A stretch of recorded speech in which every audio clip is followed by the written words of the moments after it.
Om Namo Bhagavate Vasudevaya.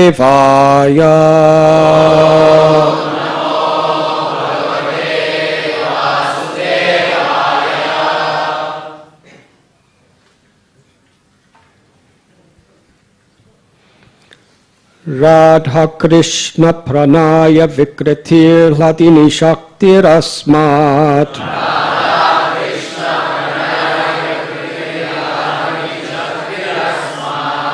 Ekatmanav api bhuvi puradeha bedam gatau tau.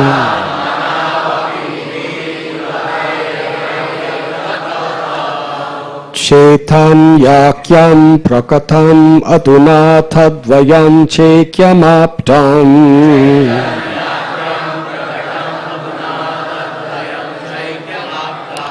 Radha bhava dyuti suvalitam nomi Krishna swarupam.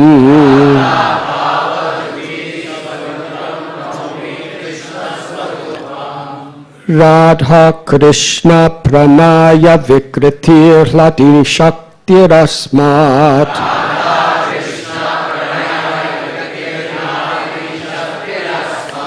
Ekatmanav api bhuvi pura deha bedam gatau tau.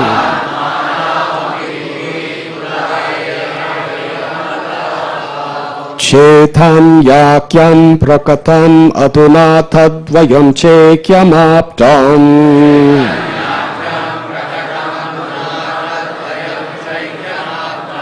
Radha bhava dyuti suvalitam nomi Krishna swarupam.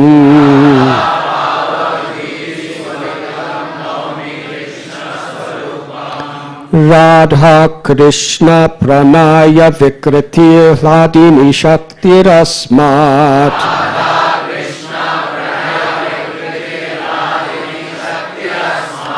Ekatmanav api bhuvi puradeha bedam gatau tau.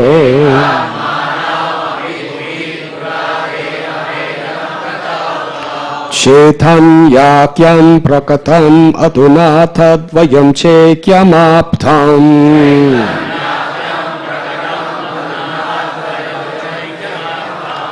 Radha bhava dyuti suvalitam nomi Krishna swarupam.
Ladies.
The 11 affairs of Sri Radha and Krishna are transcendental manifestations of the Lord's internal pleasure-giving potency. Although Radha and Krishna are one in their identity, they separated themselves eternally. Now these two transcendental identities have again united in the form of Sri Krishna Chaitanya. I bowed down to him who has manifested himself with the sentiment and complexion of Srimati Radharani, although he is Krishna himself. Purport by His Divine Grace, A.C. Bhaktivedanta Swami Prabhupada. This text is from the diary of Srila Swarup Damodar Goswami. It appears as the fifth of the first 14 verses of Sri Chaitanya Charitamrita. Radha Krishna Eka Atma Dui Dehadhari Anyonye Vilase Rasa Asvadana Kori. Radha and Krishna are one and the same, but they have assumed two bodies. Thus they enjoy each other, tasting the mellows of love. Purport. The two transcendentalists, Radha and Krishna, are a puzzle to materialists. The above description of Radha and Krishna from the diary of Srila Swarup Damodar Goswami is a condensed explanation, but one needs great spiritual insight to understand the mystery of these two personalities. One is enjoying in two. Sri Krishna is the potent factor, and Srimati Radharani is the internal potency. According to Vedanta philosophy, there is no difference between the potent and the potency. They are identical. We cannot differentiate between one and the other, any more than we can separate fire from heat. Everything in the Absolute is inconceivable in relative existence. Therefore, in relative cognizance, it is very difficult to assimilate this truth of the oneness between the potent and the potency.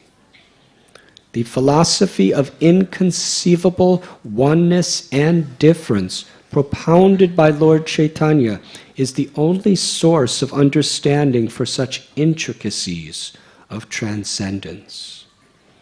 In fact, Radharani is the internal potency of Sri Krishna, and she eternally intensifies the pleasure of Sri Krishna. Impersonalists cannot understand this without the help of a Mahabhagavat devotee. The very name Radha suggests that Srimati Radharani is eternally the topmost mistress of the comforts of Sri Krishna. As such, she is the medium transmitting the living entity's service to Sri Krishna. Devotees in Vrindavan therefore seek the mercy of Srimati Radharani in order to be recognized as loving servitors of Sri Krishna. Lord Chaitanya Mahaprabhu personally approaches the fallen conditioned souls of the Iron Age to deliver the highest principle of transcendental relationships with the Lord. The activities of Lord Chaitanya are primary in the role of the pleasure-giving portion of his internal potency. The activities of Lord Chaitanya are primarily in the role of the pleasure-giving portion of his internal potency. The absolute personality of Godhead, Sri Krishna, is the omnipotent form of transcendental existence, knowledge and bliss in full. His internal potency is exhibited first as sat, or existence, or in other words, as the portion that expands the existence function of the Lord. When the same potency displays full knowledge, it is called chit, or samvit, which expands the transcendental forms of the Lord. Finally, when the same potency plays as a pleasure-giving medium, it is known as hladini, or the transcendental blissful potency. Thus the Lord manifests his internal potency in three transcendental divisions. Se dui eka ebe Chaitanya Gosai, rasa asvadite donhi hoila ekatani. Now to enjoy rasa, they have appeared in one body as Lord Chaitanya Mahaprabhu.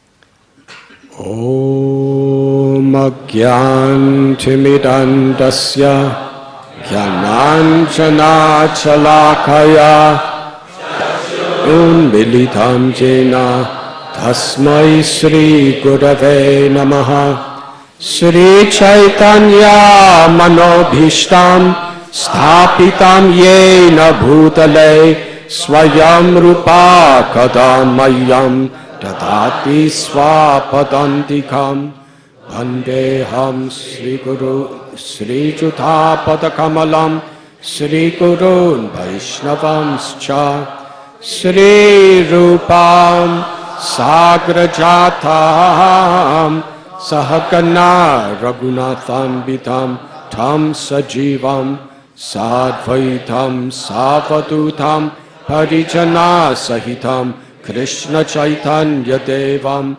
Sri Radha Krishna Padan Sahagana Lalita Sri Vishakan Vitamscha He Krishna Karuna Sindhu Dina Bandhu Jagatpate Gopesha Gopika Kanta Radha Kanta Namostate Takta Kanchana Gaurangi Radhe Vrindavaneshwari Vrishabhanu Sute Devi Pranamami Hari Priye Vanchakalpatarubhyascha Kripa Sindhubhya Evacha Patitanam Bhavanibhyo Vaishnavebhyo Namo Namaha Sri Krishna Chaitanya Prabhu Nityananda Sri Advaita Gadadhar Srivasadi Gaura Bhakta Brinda Hare Krishna Krishna Krishna Hare Hare Hare Rama Rama Rama Hare Hare Hare Krishna Krishna Krishna Hare Hare Hare Rama Rama Rama Hare Hare Hare Krishna Krishna Krishna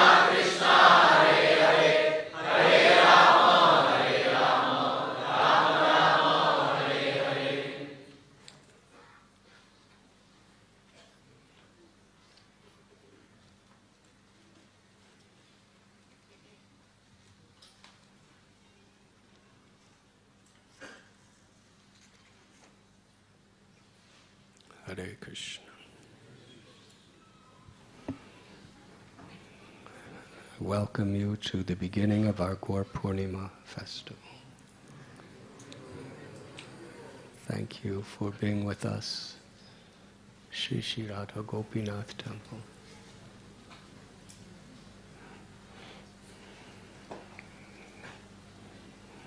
Srila Vrindavan Das Thakur tells us that these two particular days of the appearance of Lord Nityananda and the appearance of Lord Chaitanya are supremely auspicious, because these days are especially blessed with the Lord's grace. Any prayers we offer, any sadhana we perform, any seva that we present is received especially by the Lord. And ye yatha mam prapadyante tam tataiva bhajamya. This verse is very, very significant in the path of bhakti. That as we approach the Lord reciprocates accordingly. Because love on the transcendental platform is reciprocation. Krishna is Rasaraj, Rasa Bihari. He is the reservoir of all pleasure, and he is the embodiment, the emporium of supreme ras, or spiritual love. Like the sun is shining for everyone.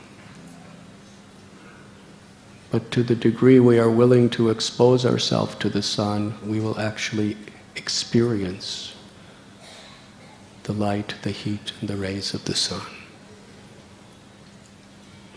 So Krishna's love is for all. But according to how we receive that love is what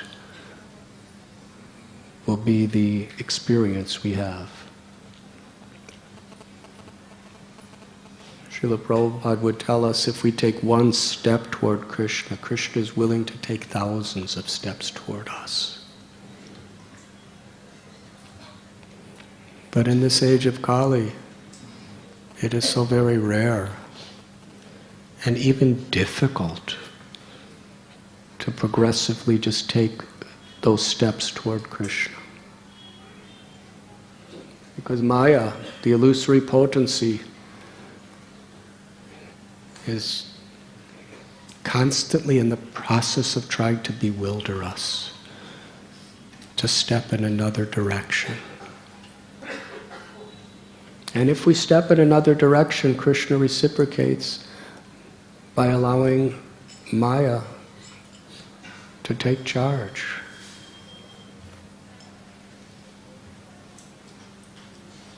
To the degree, with sincerity, with enthusiasm, we turn to God.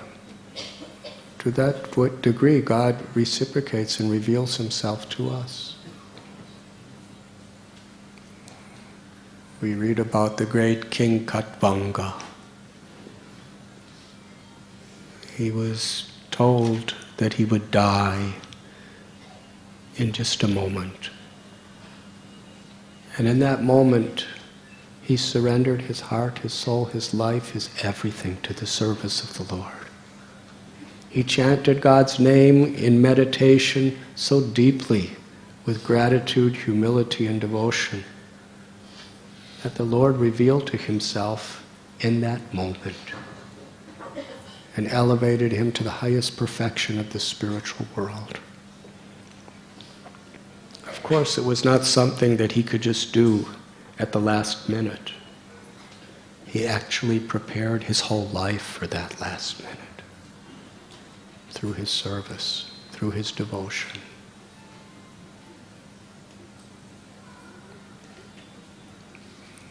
We read about Krishna when he entered into Mathura.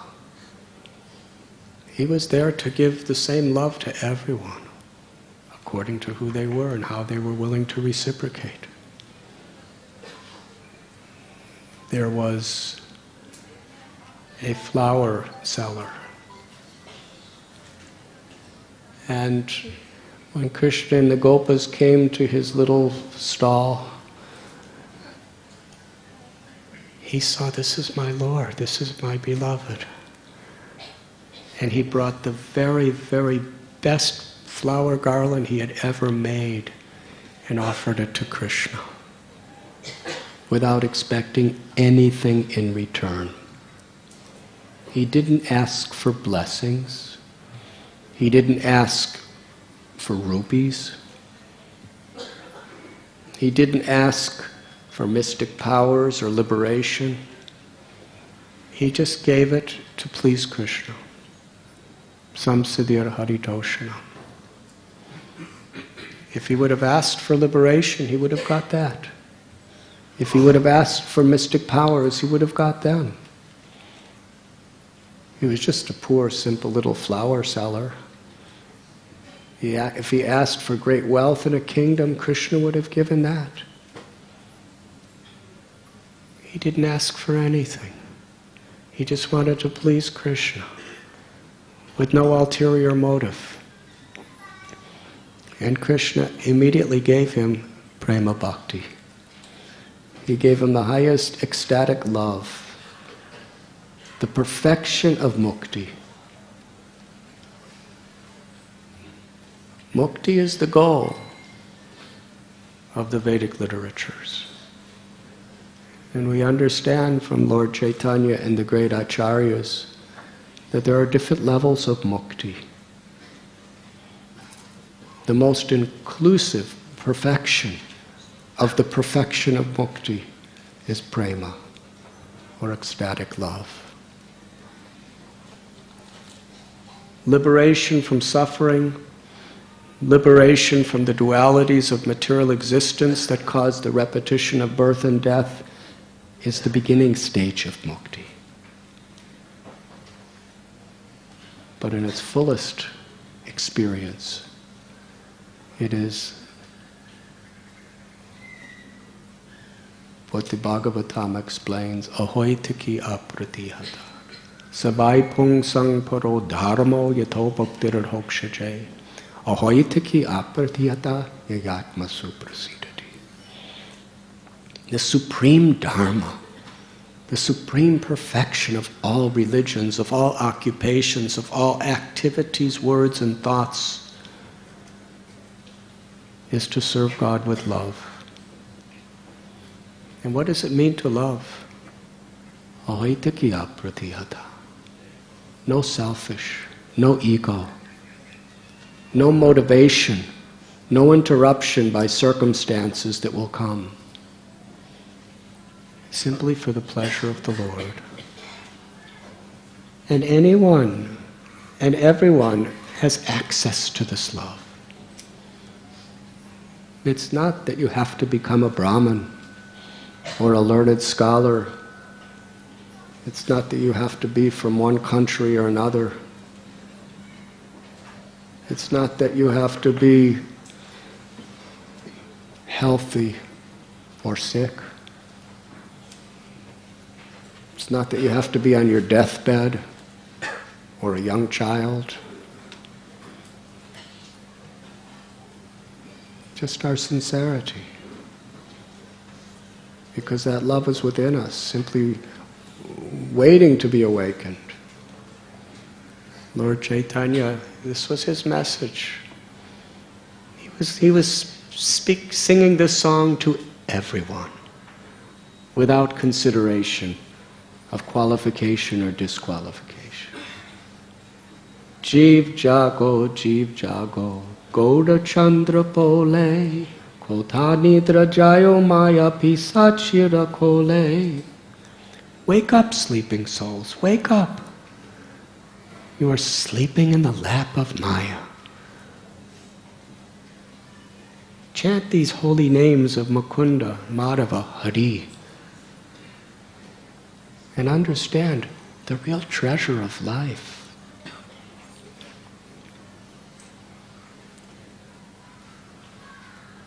Perfection.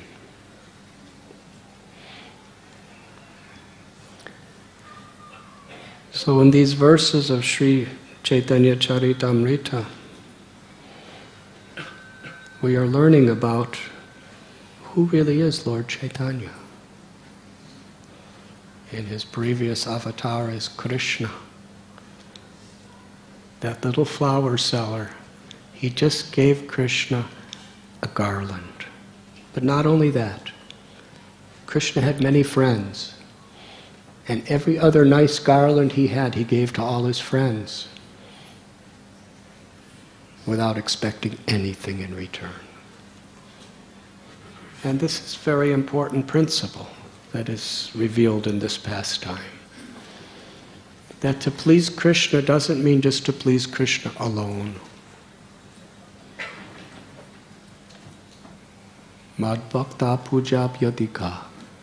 Worship of my devotees is even more dear to me than worshiping me, the Lord says. Just like if you go to the home of a great person, if you please the father and mother but you neglect the children, are they going to be happy with you? Pleasing the children is very much inclusive in the process of feeding, of pleasing the loving parent. And by visiting Srinathji Prabhu's house, I've learned that pleasing the grandchildren is even more pleasing than the children. And if there's great-grandchildren, I'm sure it will extend even more. We wish you long life, Srinathji Prabhu.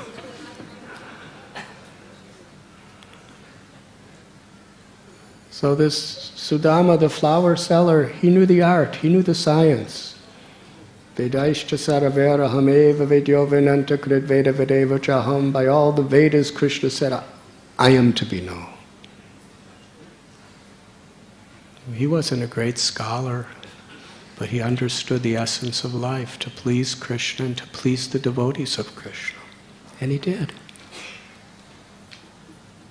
Krishna gave him the benediction, any desire you have for the rest of your life will be fulfilled.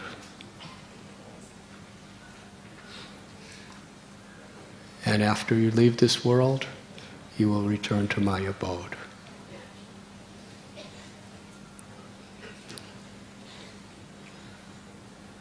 Krishna walked on a little, and he went to another shop of a washerman who was washing clothes.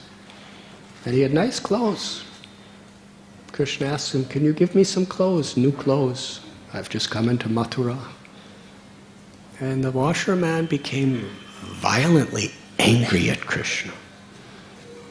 Krishna said, give my friends some clothes too. He said, these are the clothes that are made for Kamsa. I am the washerman for Kamsa. I'm a tailor who makes clothes for Kamsa. And you are asking for you and your cowherd friends? You deserve to be killed for this offense. Krishna gave him the same exact chance as the flower seller. Yayatamam prapadyante.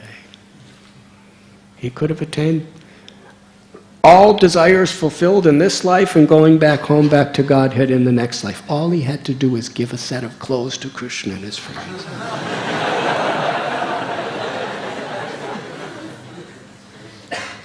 But he refused.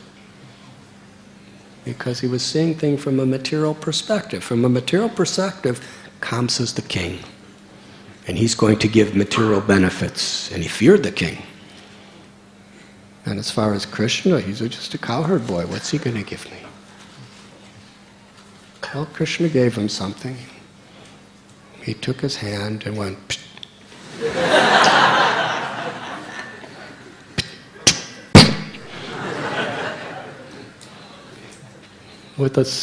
With an effortless little motion of his hand, Krishna cut off his head. Yes?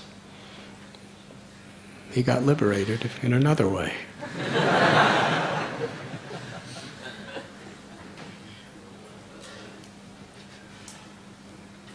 Same opportunity.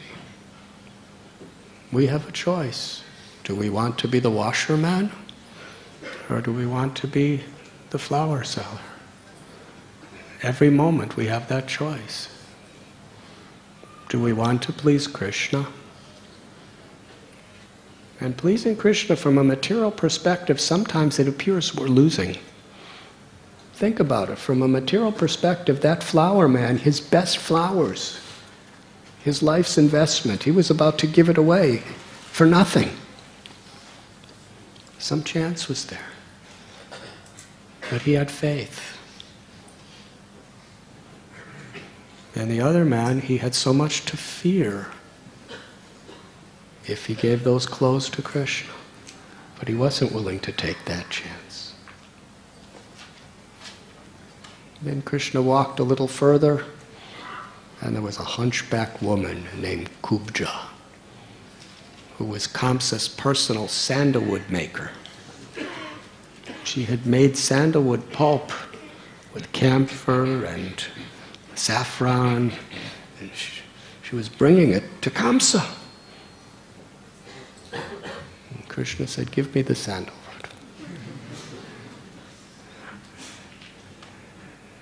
No, she was just an uneducated hunchback. And she saw Krishna, and she was really risking her life. Can you imagine? Kamsa sent Akrura to bring Krishna and Balaram to kill them. Yes? He already sent so many asuras, from Putana to Trinavarta to Shakatasura, Agasura, Pralambasura. He sent so many asuras, Keshi, Aristasura. That's how much Kamsa hated Krishna. He was very powerful. And now he brought them to Mathura to have Chandura in Mustika destroy them. Can you imagine? Kamsa asks Kubja, "Where is my daily sandalwood?" And she says, "I gave it to Krishna."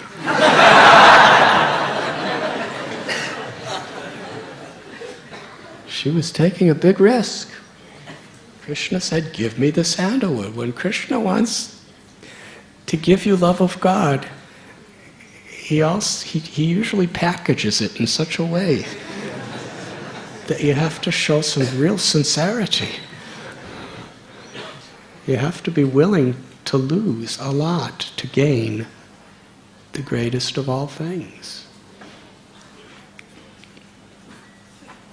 The name Hari means one who steals away one's inauspiciousness. The only thing Krishna takes away from us is those things that are inauspicious. He will take away our selfish lust and our arrogance, our envy, our greed, our illusions, our anger, to give us himself. Because unless we allow Krishna to clean our heart by Hari, taking away all these inauspicious anarthas, unwanted things in the heart, we can't really understand our love for him. So Krishna told Kubja, "Give me the sandalwood." And she looked at him, and she just, with full enthusiasm and loving in her heart, she anointed Krishna's body with all Kamsa's sandalwood.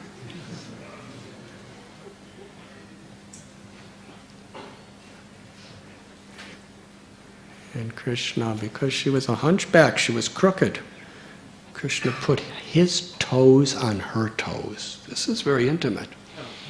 And then he took her by the face somewhere and lifted, and her back was perfectly straight. In America, there's a science called chiropractic. Yes, where we straighten people's backs. Krishna originated. He originates every science. He did the first gastrointestinal surgery to Hiranyakashipu. He did the first acupuncture on Hiranyaksha with this tusk. He did the first chiropractic on Kubja, and she became absolutely beautiful and perfectly healthy. And she awakened in her heart was Madhurya Ras, love for Krishna. And Krishna reciprocated. He said, I will satisfy all your desires. Just let me do my business first here. So Krishna reciprocates according to our sincerity. And every moment is an opportunity to manifest what we really want in life. And Krishna within the heart is watching and hearing. Are we grateful? Do we want to please Him? Or do we have our own separate agenda?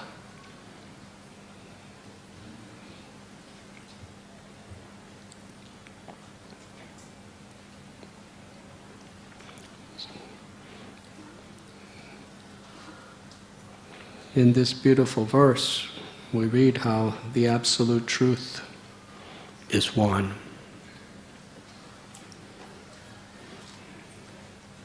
But that one supreme absolute truth is eternally accepting the role of two.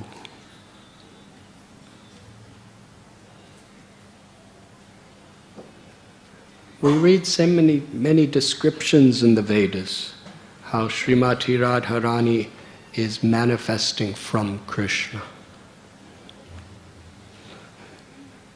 These explanations have to be understood in the context of Lila, because factually we read here that Radha and Krishna are eternally two. So the question is, are they eternally first one and then two? Are they eternally first two and then one? The answer is given here. Achintya. It's inconceivable. We can tax our brains for the rest of eternity. But unless Krishna reveals nothing can really be understood. Because the absolute truth is beyond the senses, beyond the jurisdiction of the mind or the intelligence. When the jiva is imprisoned within these 8 elements, bhumi, rapo, nalo, vayu, kamanor, buddha, evacha, ahankara, iti yame, bina prakritirashtata. The gross body and senses, comprised of earth, water, fire, air, ether, the subtle body, the mind, the intelligence, the ego. They have no access to comprehending or understanding that which is beyond material creation. The ahankar and the ego that is influenced by the ahankar, the intelligence, can only fathom things within the 8 elements of material existence, where everything is temporary and everything is limited. No matter how scholarly we are, no matter how much we delve deeply, even memorizing the sutras and the slokas of the scriptures, no matter how much our vivek, our discriminative power, can analyze neti, not this, but this, not this, but this. I am not matter. Aham brahmasmi. I am spirit. The intelligence can never, by its own power, understand Brahman, because it's beyond our purview. It's not within the realm of intelligence. Krishna can only be understood when Krishna reveals himself to us by his own sweet will, by his own grace. There simply is no other way. Therefore, faith is a critical step toward realization. Not blind faith, real faith. Because everyone, everywhere, their lives are based on faith. A person goes to work and says, I'm an atheist because I don't want to put my faith blindly in some supreme being. But yet, as you're driving to work, you have faith you're going to get to work. And you have faith you're going to get paid. And you have some faith that there's going to be some happiness with what you get. You don't know for sure. It's based on faith. We have faith in each other.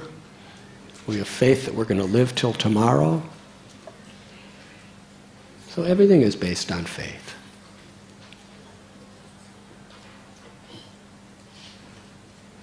Somebody goes to college, the first day they have faith that if they do their studies they're going to get a degree.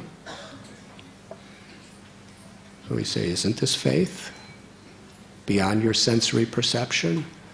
And they will say, but I have seen so many people who have gone to college and got their degrees. Well, when we study the scriptures and when we read about the histories of the great acharyas and we see enlightened people among us, we realize that there are so many people who put their faith in the spiritual process and they get their degree too. They get Krishna's grace.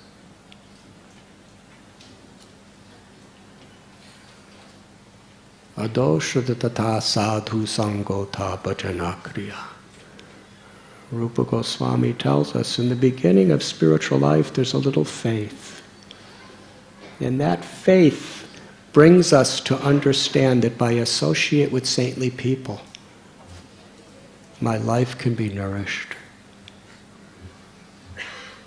And in the association of sadhus, in the association of sincere practitioners of bhakti, that faith becomes very, very strong. Nishtha, through practice.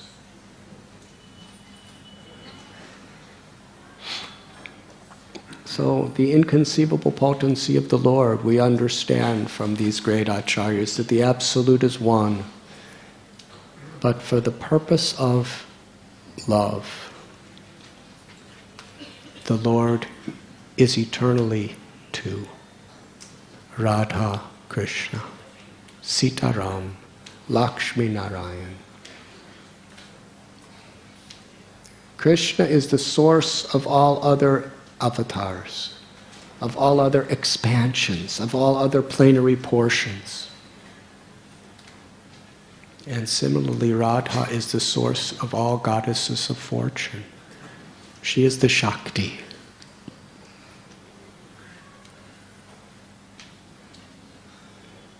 Interestingly, this concept that Lord Chaitanya taught, Achintya Bheda Bheda Tattva, He is the very personification of this principle to the highest limits.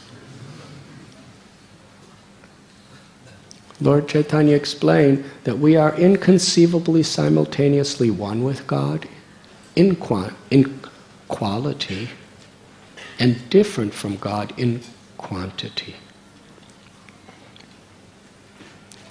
Like the sun, the ray of the sun is one with the sun. It's not different than the sun, giving heat and light. But in quantity, the ray is only a part, and the sun is the complete whole that contains all rays. Heat and fire. Srila Prabhupada likes to use this example. Heat and fire are simultaneously one and different. You cannot separate heat from fire, but at the same time, heat is different than fire. One is the energy and one is the energetic source. So Sri Chaitanya Mahaprabhu, the two, Radha and Krishna, become one. Inconceivable, simultaneous one and difference. Krishna is the Vishaya. He's the ultimate object of love. And Sri Radharani is Ashraya. She is the ultimate abode of love. She is the supreme source and origin of all love.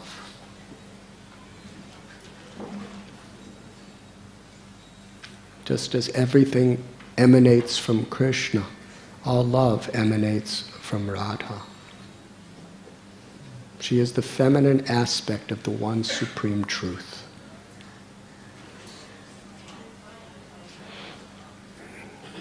Here Srila Prabhupada is explaining in purport that this Shakti, the divine potency or energy of the Lord, is Radha. There are three aspects: Sandini, Samvit, Ladini.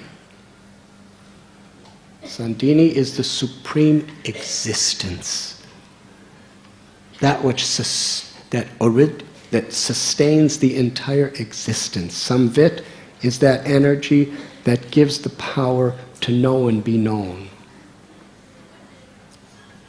And Ladini, the very essence of the pleasure potency of the Lord. Ladini is the power of pleasure. And that pleasure is in prema, it is in love. And Radha's love is so great, so deep, that Krishna wants to understand the nature of Radha's love. Vedaham samatitani vartamanani charjana bhavashani chabutani mam tu vedana kashchana. Krishna tells in Gita, I know everything that's happened in the past, all things that are happening now, and everything that is to come. And I know all living beings, but no one can know me in full. That is Krishna, all-knowing. Sarvasya cha ham hridisha nivishto matasmiti ragyanam abohanam cha. He is within the heart of every living being. He knows and never forgets any single thought that you have. Any single word that you speak. Any action that you do. Krishna not only knows it, knows what you've done, how you've done it, why you've done it. But the scariest part is he never forgets.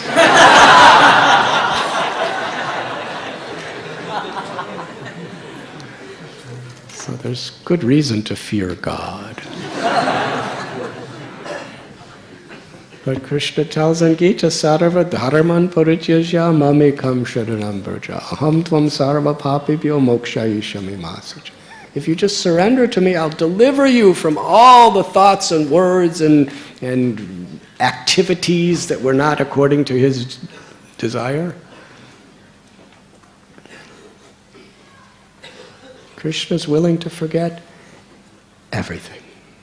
This was exhibited in the Lila of Jagai and Madhai. They were murderers, they were rapists, they were robbers, they were setting people's houses on fire. They were slaughtering animals, drinking liquor, drinking blood. They were cruel, mean. And Lord Chaitanya knew everything they ever did. Even what Yamaraj didn't know, Lord Chaitanya. And Yamaraj knows a lot. But when they humbled themselves to be the servant of the Lord, and in that spirit chanted the holy names, Lord Chaitanya, he took the entire mountain, Himalayan mountain, of all of their past sins and selfishness, and reduced it to the size of a sesame seed, and then just threw it away. Forgotten. And Lord Chaitanya said, forget anything they've done, it doesn't matter. Now they're devotees. Let us dance and chant with them. You see, the power of the Lord's ability to forgive us is a more important feature than the power of the Lord's knowing everything we do and say and never forgetting. And that is the supreme hope that we all have.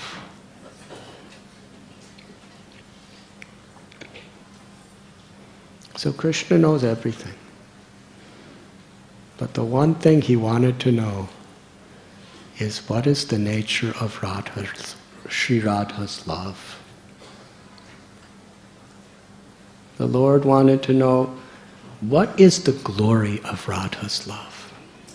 What is it about me that attracts her heart in such a way? And what is the happiness that she experiences when she tastes the sweetness of my love? That was a mystery that even Krishna was exploring to discover the essence of.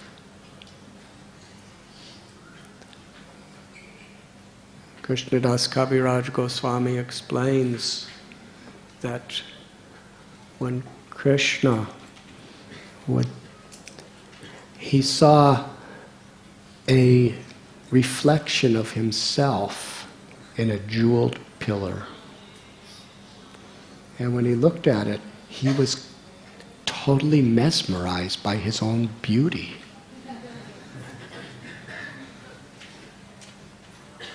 Now, to attract somebody who has everything, like in this world, if somebody who's relatively poor somehow or other buys a motorbike and comes into his neighborhood, people are really impressed. Oh, you have a motorbike.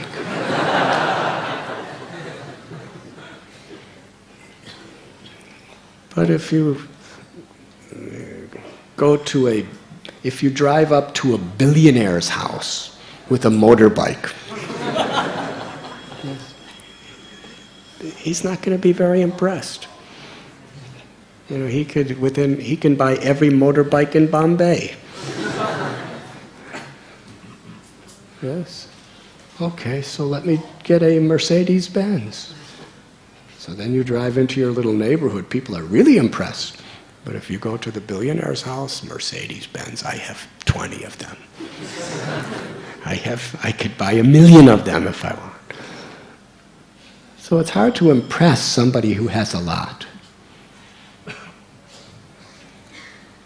So little child could play cricket and do his friends, but if he does his little tricks before the national cricket championship team, who won the World Cup a couple years ago, they know how to do all those things.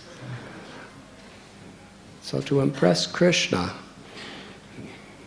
very, very difficult. But when Krishna saw his own reflection in the pillar, he was absolutely mesmerized. I'm so beautiful.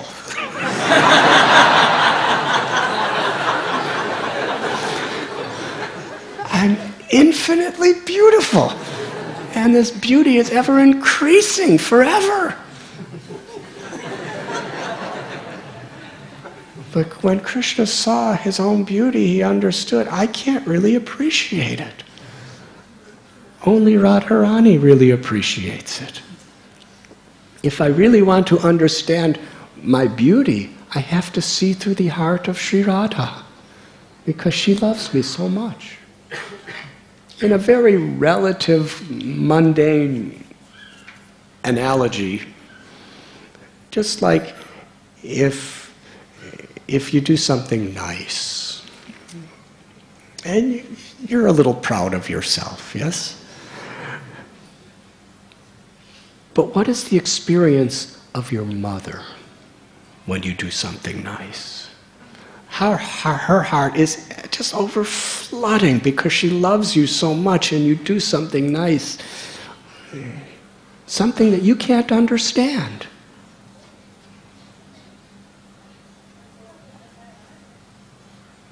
Because love reveals truths about somebody that are a mystery through any other way. So Radharani, who is the supreme lover, Krishna was looking at himself and he was thinking, what does Radha see when she sees me? What is her feeling? When the fragrance of my body enters into a breeze and Sri Radha smells that breeze, she becomes so totally intoxicated that she wants to merge into the breeze. She starts jumping into the breeze. When she sees a tamultree and remembers my complexion, weeping, hair standing on end in ecstasy, she embraces again and again and again the tamultree, thinking it's me. What is the taste of Radha's love? And what does she experience when she tastes my love?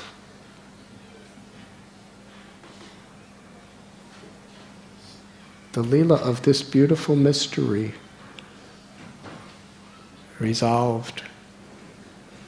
resolved when Krishna decided to appear within this world with the sentiments of Sri Radha, with the Mahabhav. Radha Bhava Duti Suvalitam Nomi Krishna Swarupam.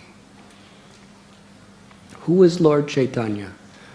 The two supreme Radha Krishna have become one. Krishna with the love of Radha to taste the sweetness of Radha's love. And our acharyas tell us that Krishna told Sri Radha that I am going to enter into the world to taste the sweetness of your love with your Mahabhava deep within my heart.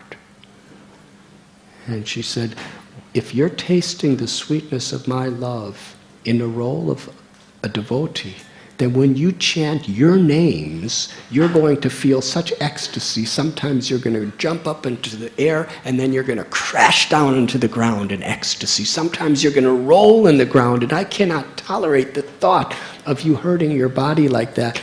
So I am going to cover your body with my complexion to protect you. So Sri Chaitanya Mahaprabhu is Krishna with the beautiful golden complexion of Sri Radha, tasting the sweetness of this ultimate prem, the Mahabhav of Sri Radha. And he's come to distribute Radha's love to the world. The Chaitanya Charitamrita tells us that there are also 3 external reasons why Sri Chaitanya Mahaprabhu appears. Krishna tells in Gita, Yada yada hi dharmasya glanir bhavati bharata abhyutanama dharmasya tadatmanam srijamya. In order to re-establish spiritual principles and annihilate irreligiosity and ignorance, the Lord descends into this world again and again.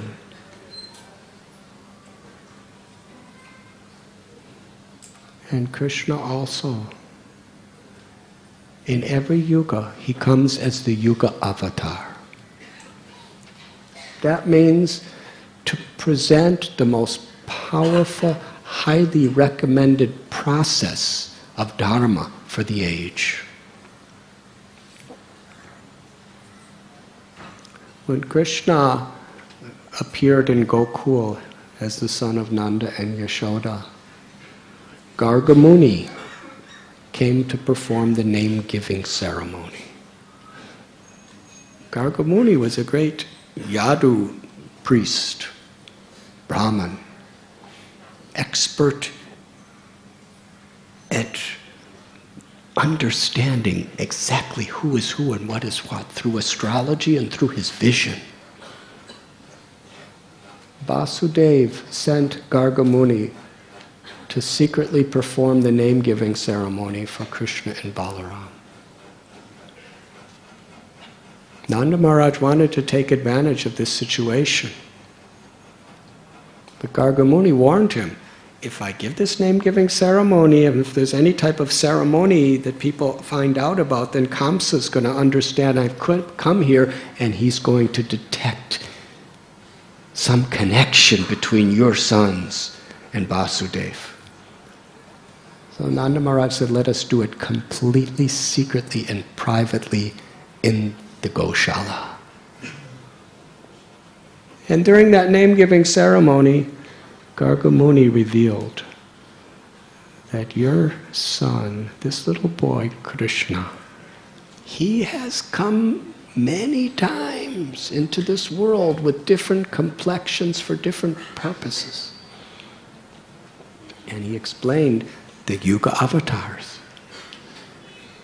In Satya Yuga, he appeared in a white complexion to teach the process of meditation. In Treta Yuga, he appears in a red complexion to teach Yajna, the Yuga Dharma. In Dwapara Yuga, and in Kali Yuga, he will appear in a golden yellow complexion. And what is the Yuga Dharma for Kali Yuga? The congregational chanting of the holy names. And now he has appeared in this beautiful blackish complexion. The Yuga Dharma of Dwapara Yuga is the worshipping the form of the Lord, deity worship. So in this age of Kali, every age of Kali, the Lord appears as Yuga Avatar to teach this Harinam Sankirtan movement. But very interesting. Only once in a day of Brahma does the Supreme Lord appear in his original form of Krishna to taste the sweetness of Radha's love for the purpose of giving the love of Vrindavan to the people of the world. Kaviraj Goswami tells that the cycle of 4 yugas, Satya Yuga,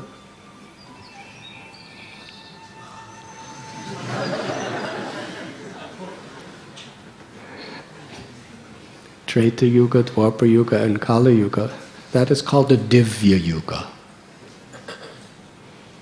71 Divya Yugas equals 1 Manvantar. 14 Manvantars equal 1 day of Brahma. So there is approximately 1,000 Divya Yugas in a day of Brahma.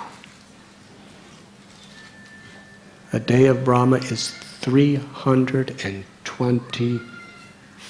billion. 3 billion, huh?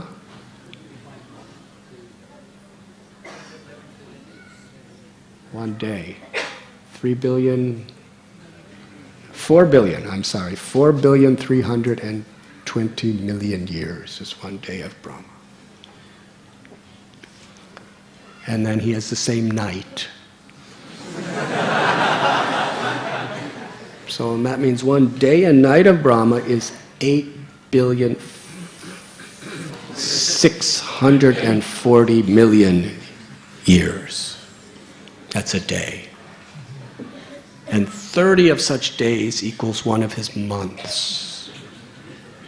And 12 of those months equal a year. And he lives 100 years. Which is equal to approximately over 3 trillion years. Hare Krishna. Now you think that's a long time. But for Brahma, time passes as fast as it does for you. Things are very relative.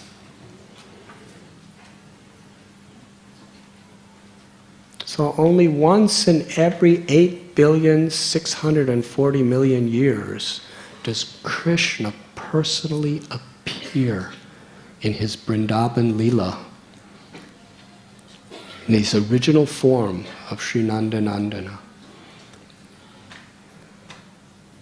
during the Vaivasvat Manu. And only after Krishna appears in his original form does Lord Chaitanya appear. And when he appears, Krishna in the spirit of Sri Radha's love to distribute that love, the Yuga avatar for that particular time, and all the other incarnations merge with him. This is the Shastric evidence. Sometimes people are a little afraid that I've been worshipping this deva, or I've been worshipping this avatar, or I've been worshipping this form of the Lord. How could I switch over to Krishna? So sometimes, people are afraid, so they don't. And other times, they do, but everybody else they do at the same time. Because they don't want to take any chances of making any aparads. But Krishna tells, and it describes in Srimad Bhagavatam, if you water the root of the tree, automatically the water goes to every aspect of the tree. Krishnastu Bhagavan Swayam. When Krishna appears within this world, all the various avatars, all the various manifestations, expansions, all the various devas, everyone is contained within Krishna.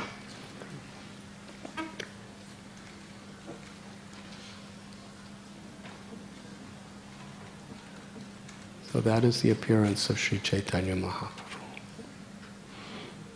Now, how it actually took place. Before Lord Chaitanya came to this world, he sent many of his most intimate, loving associates from the spiritual world. They appeared in different places. In the area of Srihata,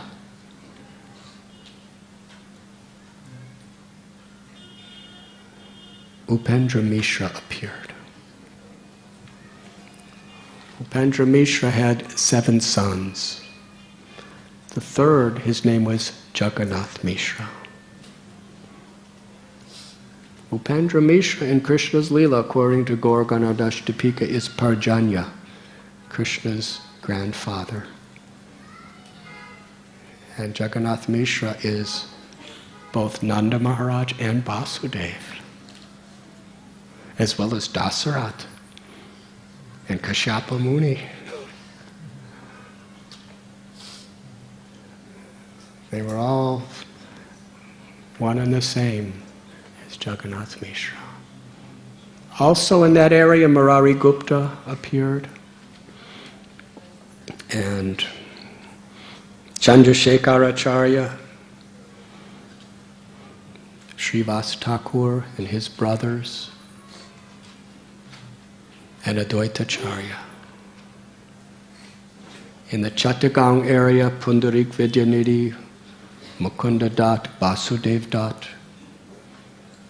In the Ekachakra area, Nityananda appeared. In the Bhudan area, Haridas Thakur appeared. He was approximately 32 years older than Lord Chaitanya. In Trihuta, Paramananda Puri appeared. And there was great Madhavendra Puri. All these great souls came to this world to prepare for Lord Chaitanya's advent.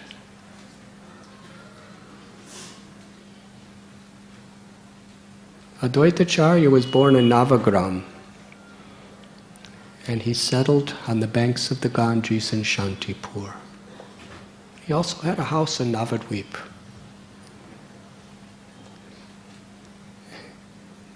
And Sri Thakur Haridas, he was born in Bhutan.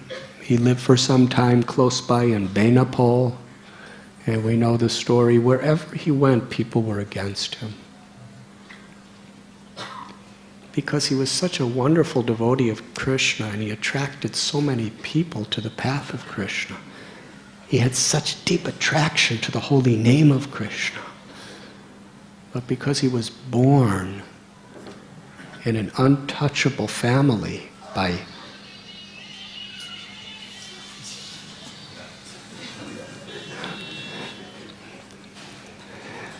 cell phones are very variegated. It's a modern day Achintya Beta Beta Tata. One phone could have so many ringers. Sometimes they're going ding, ding. Sometimes they're chanting Maha Mantra. Sometimes they're beautiful ragas. Other times, cinema songs. And the most amazing thing is you can, if you want to hear every type of cell phone, just come to Srimad Bhagavatam class.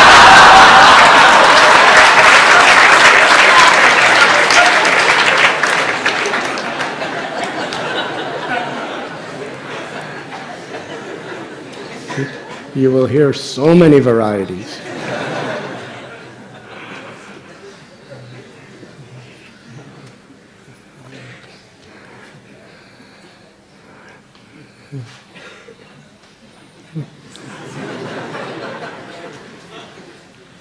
But the Srimad Bhagavatam is the transcendental vibration of Krishna calling us. So better we tune into this vibration, and better if you turn off your cell phone. So Thakur Haridas, because of his family that he was born in, people were constantly judging him and condemning him. And people were trying to destroy him. They were spreading the worst, terrible, horrible rumors against him, trying to implicate him in scandals that would destroy his reputation. And ultimately he came to Shantipur because he was being rejected everywhere. And there Advaita Acharya, who was the very leader of the entire Brahmin community, he welcomed Haridas Thakur with such love and gratitude. It is described that Advaita Acharya, he was living amongst so many learned, great people of the highest caste, but he was praying for the association of a pure devotee of the Lord. And when Haridas Thakur came, he recognized this is a pure devotee. And even though Haridas Thakur was, by some people's standards, untouchable, Advaitacharya not only touched him, he embraced him. And he said, I want you to live as close as possible to me. But Haridas was such an austere person, he would live in little huts and caves. So just to please him, Advaitacharya arranged for a beautiful little cave right near the banks of the river Ganga in Fuliagram near Shantipur. And every day they would meet. And during the Shraddha Patra, when Advaitacharya was invited in Bengal at that time, this Shraddha was a very, very prominent and also very prestigious event. Just like today, a lot of wealthy people in India, they have marriages, and how they celebrate their marriage is very much prestigious. Someone was just telling me recently, I was in Delhi, and they were saying how, when you get married, or when you marry your daughter, or your son, whatever it may be, it determines so much of the business you're going to get and your livelihood. Because people see your stability, your security, your power, your force, your influence by who's coming and how you're celebrating it and how much food you have. And I don't understand these things. It's so easy being a Swami.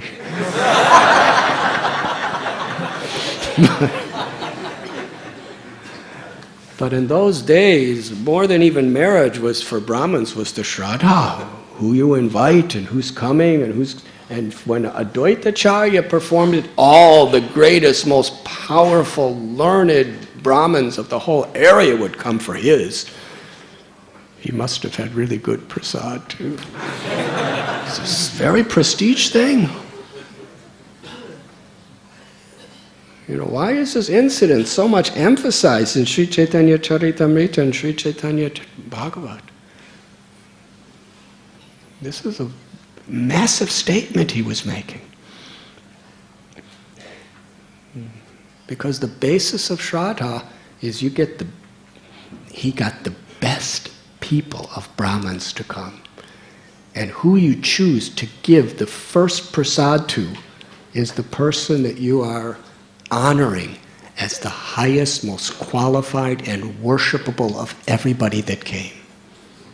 And in front of all these great caste Brahmins, the greatest of the great, he gave the Shraddha Patra first honors to Haridas Thakur. He was fearless. He was a man of essence. And he and Haridas Thakur, they would just spend hours and hours together chanting Hare Krishna and talking about Krishna and crying to see the lamentable condition of the people of Navadvip. You see, Lord Brahma understood that Sri Chaitanya Mahaprabhu, the Lord, was going to appear in Navadvip. So he created Navadvip in such a way at that time. It was the high seat of learning for the whole of India. The best teachers, the most learned scholars. Places like Mithila and Varanasi, Srirangam, all these places, they could not compare to Navadvip as far as the opportunity to learn scholarship at that time. And because of that, there were literally millions of students flocking to get their degrees in Navadvip. And there was a lot of wealth. But unfortunately, there was so much ego, arrogance, pride, And people were becoming more and more materialistic. They were worshipping snake goddesses for material benedictions. They were worshipping various devas just to somehow or other acquire more powers for a more enjoyable materialistic life. There was constant criticism. People were so egoistic. They were constantly trying to bring themselves up by criticizing others. People were spending huge amounts of money just to impress people so that they could ultimately exploit them. And even powerful Sanskrit scholars were speaking Bhagavad Gita, Srimad Bhagavatam, without speaking a single word about bhakti or devotion. It was all interpreted so that people would ultimately learn, according to these scholars, how to have a more enjoyable, abundant material life, or for some, to get some mystical powers, or some liberation and peace. But bhakti and prema was totally ignored, even by the great scholars. And even though the Yuga Dharma is the kirtan of the holy name, nobody would chant the names of the Lord. Except sometimes when they would bathe in the Ganga, they would say Pundarikaksha in some mantra. There was a small group of devotees that were gathered in Navadvip. Srivas Thakur and his brothers Sri Ram, Sri Nidhi, Sri Pati. They lived at the Srivasangam. And there was Murari Gupta and Chandrasekhar. A few of these devotees, they would all gather at Advaitacharya's house every day for several hours. Interestingly, the population of Navadvip, especially the big leaders, they condemned the Vaishnavas. Srivas Thakur would have kirtan in his house. And they considered Srivas and his brothers and the other devotees to be just useless sentimentalists, just making noise, misleading the world. There were so many threats. We should tie up Srivas, tie up his brothers, and throw them at the feet of the king to be punished. We should destroy his house and take the pieces and throw it in the Ganges so he has no place here in this town. The devotees were constantly being criticized, blasphemed. So they would come together at Advaita's house. And while they would feel the ecstasy of chanting and hearing the glories of the Lord together, at the same time, they didn't feel intimidated or hateful to the people who were persecuting them or criticizing them. They felt compassion.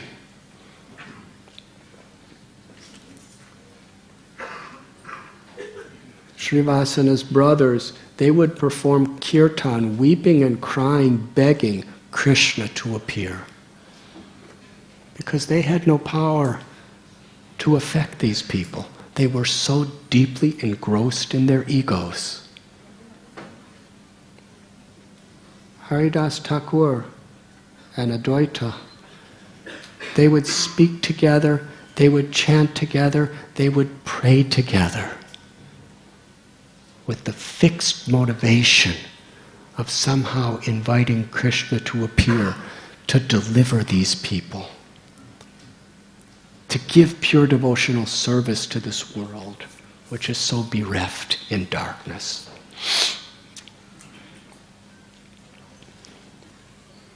Sri Advaitacharya, who is Sadashiva, the original Shiva, and Mahavishnu.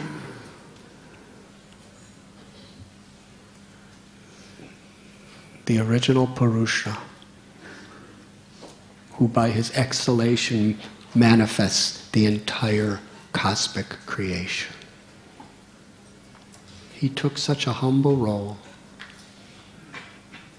And seeing the lamentable condition out of his sheer compassion for you and me and every living being, he vowed to bring Krishna personally into this world to induce people to chant the holy names. And he was reading the Shastras. It is described that Advaitacharya, he was such a powerful scholar and such a devotee.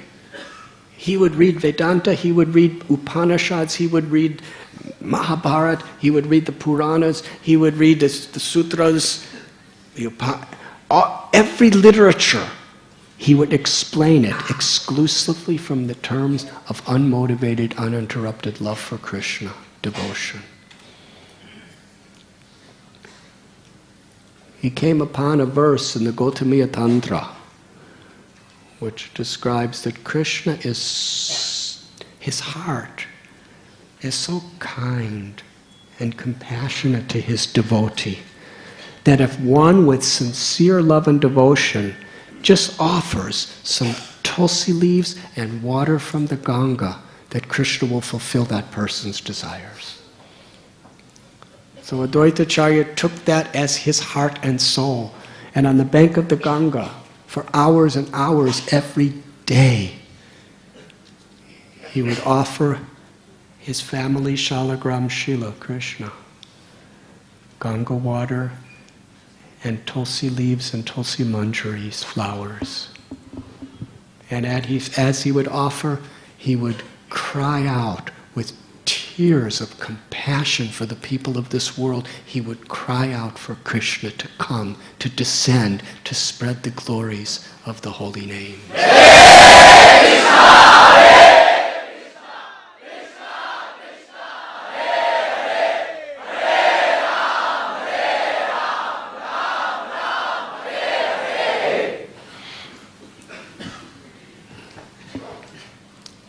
Krishna tells in Gita, Patram pushpam palam toyam yome bhakta prayachchati. That if one offers me even a little fruit, a flower, a leaf, or water with devotion, I will accept it. Mahavishnu, he's the husband of Lakshmi, the goddess of fortune. Bhoktaram yatapasam sarvaloka maheshwaram. He's the proprietor of all spiritual and material worlds. He could have offered Krishna anything. But he wanted to show us how sacred is the water of the Ganges. How sacred is the leaf of a tulsi.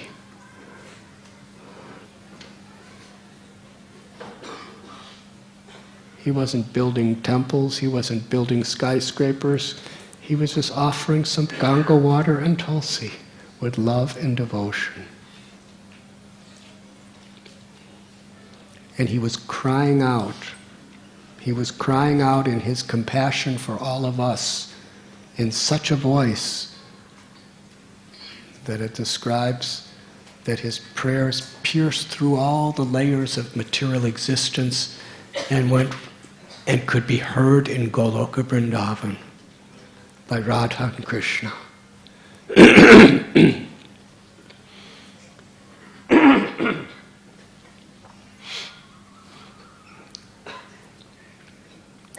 And how Krishna orchestrated this in such a special way to show the unit, to show how much he's pleased by the unity among devotees.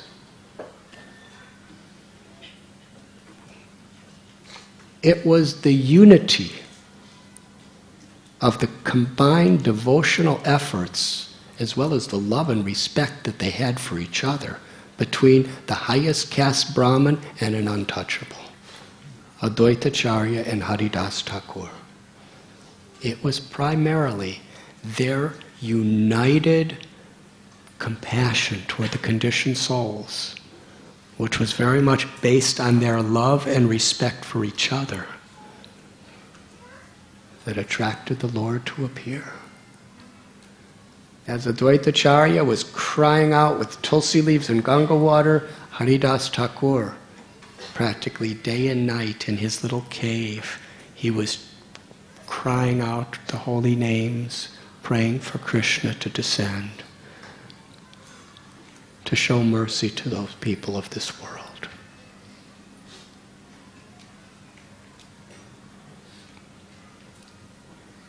So these are the three external reasons why the Lord appeared. To fulfill his promise in the Gita that he appears again and again, to manifest his form as the Yuga avatar, to spread the glories of the holy name, and to fulfill the wish and the prayers of Advaitacharya. Krishna wanted to show that he manifests through the compassion of his devotees. And that is an eternal principle.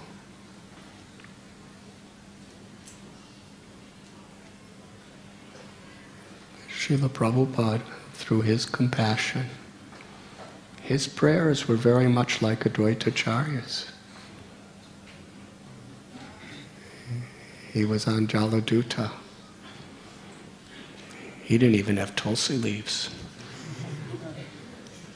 He didn't even have Ganges water. Just Atlantic Ocean water. Salty water. That's all that was there. But in the same mood as Advaitacharya, he prayed.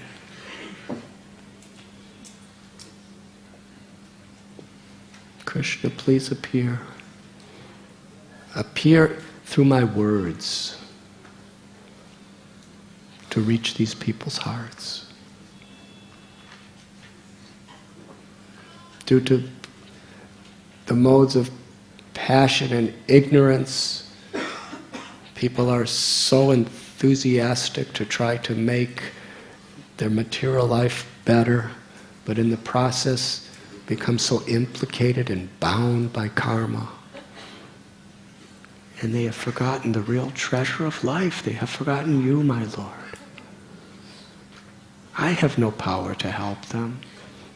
That's what Advaita was saying. I have no power to help them. Only if you come, Krishna. Only is it possible.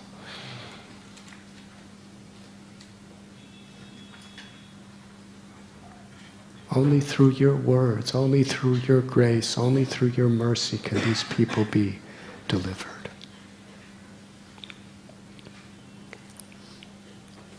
So just as the Lord appeared by the calls and the compassion of Advaita, similarly the Lord appears in our lives through the compassion of the great souls.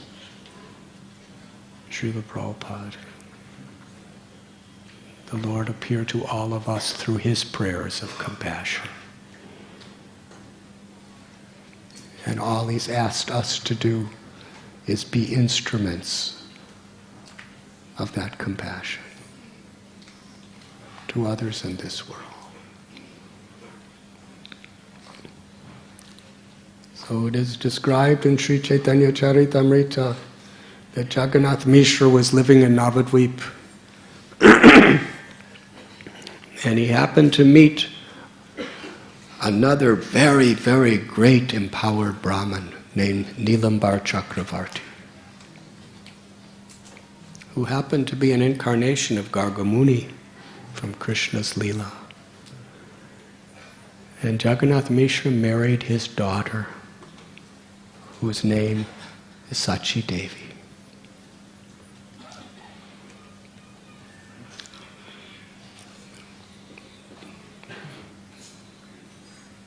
Sachi Devi is Yashoda and Devaki in Krishna's Lila. By the Lord's will, they had a deep, burning desire to have a child. The Lord's will manifests through the heart and the desire of His pure devotees. So they had a child, beautiful daughter, but just after birth, the girl died. Sometime later, they had another little girl. She died. 8 consecutive, beautiful, little, lovely infant girls died.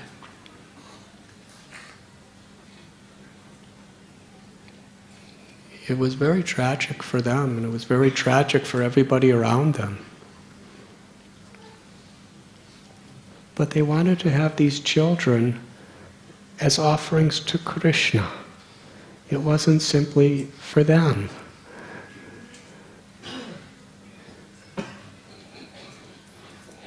But all of their efforts were apparent failures. It's a very good lesson for us. It's not that if we have some very, very important service we want to render, that because we're doing it for Krishna, that everything's going to go exactly according to our plan. Didn't happen that way with Devaki and Vasudev. And it certainly didn't happen that way for Jagannath Mishra and Sachi Devi. Pure devotional service, awakening Krishna in our hearts, is not a cheap thing. So they performed very, very special puja and did incredible worship of the Lord because they wanted a child to raise for Krishna's purpose, for Krishna's pleasure. And then they had a child. He was a manifestation of Lord Balaram. His name was Vishwarup. He was such a beautiful child. He had such extraordinary good qualities, and he lived.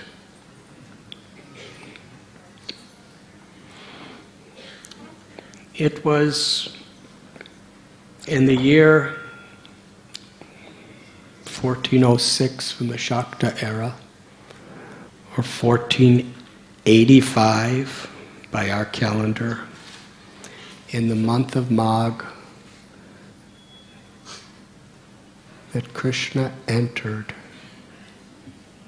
into the heart of Jagannath Mishra.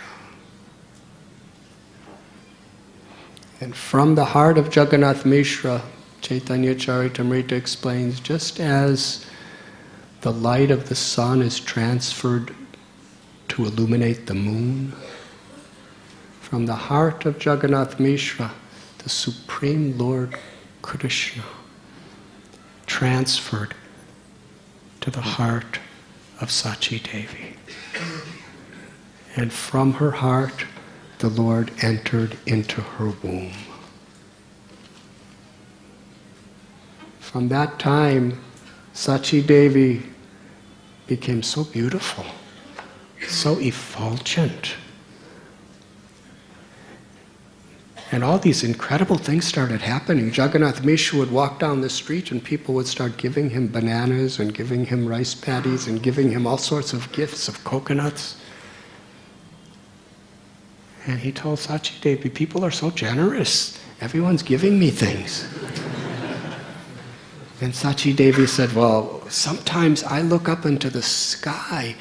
In outer space, I see these beautiful, ornamented, loving people offering prayers to the child in my womb. And Jagannath Mishra said, I see the same thing. And they came to the conclusion, there's a special child that has come. It was Krishna.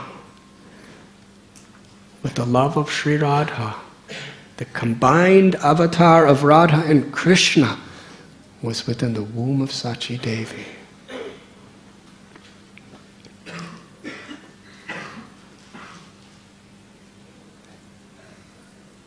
13 months passed, and the child was not born. So Jagannath Mishra and Sachideva were becoming very, very concerned. After all, they already had 8 children die. So they went to Nilambar Chakravarti, and they asked him if he could do an astrological calculation of what's happening. I think children are usually born in 9 months. Is that correct? I don't remember personally. That was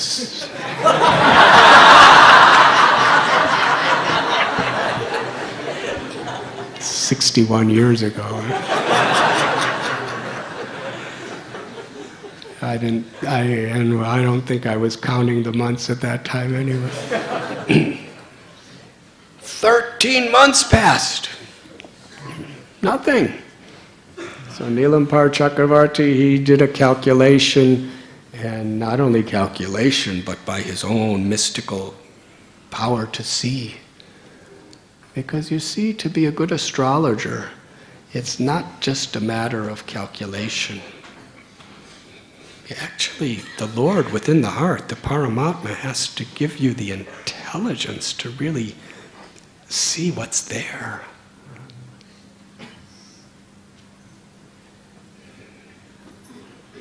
Just like Srila Prabhupada would sometimes say, astrology is a perfect science, but there aren't many good astrologers. To really understand it well, there has to be a deep intuitive power given by God Himself. So Nilambar Chakravarti was really a supremely expert astrologer. And he said, this child is not an ordinary child. This child has the power to nourish the universe. This child is waiting for the most auspicious possible time to be born. And it will happen in this coming month. Interestingly, the Lord created the most auspicious situation during an inauspicious time. It was in the month of Phalgun, in the year 1486, that there was a lunar eclipse on the full moon night. And during that lunar eclipse, people were so afraid that their material life and their material efforts would be contaminated by inauspiciousness. They wanted to somehow or other protect themselves from it. So all the Hindus, they went into the Ganges or into some other body of water and loudly cried out the names of Lord Hari. Somebody told me traditionally in Bengal, so many people during life when they want materialistic things, they worship a demigod. But when there's really an emergency or a disaster, if somebody's on the verge of death, then they chant the names of Hari. So this is an emergency, this is an impending disaster. So they were loudly crying out the names Hari Hari. Hari Hari!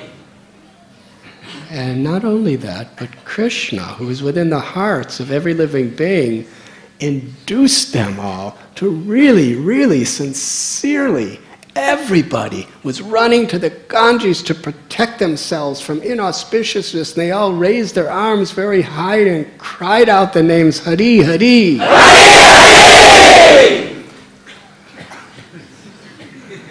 Hari Hari!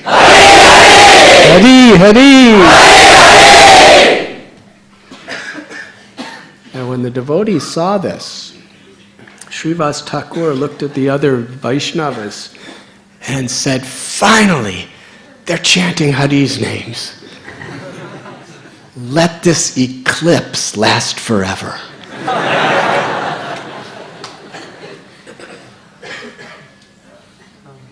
And Thakur Haridas and Advaitacharya, they saw everybody all around chanting the Hari Hari. Hari Hari! And they were dancing and singing together. This is beautiful, this is beautiful. And while all directions were filled with the chanting of the holy names,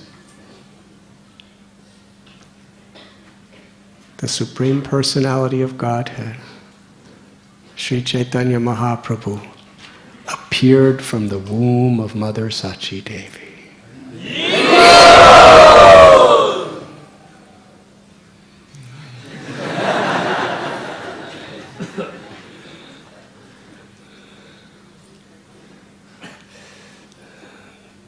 The symbolism of this is so instructive. That Krishna is not different than his name. And the name of the Lord is the sound vibration that accesses the grace of the Lord, and through that grace the Lord appears to us. Draupadi, she was in an inauspicious situation. Her chastity was about to be eclipsed. When she was in that assembly in the Kuru dynasty,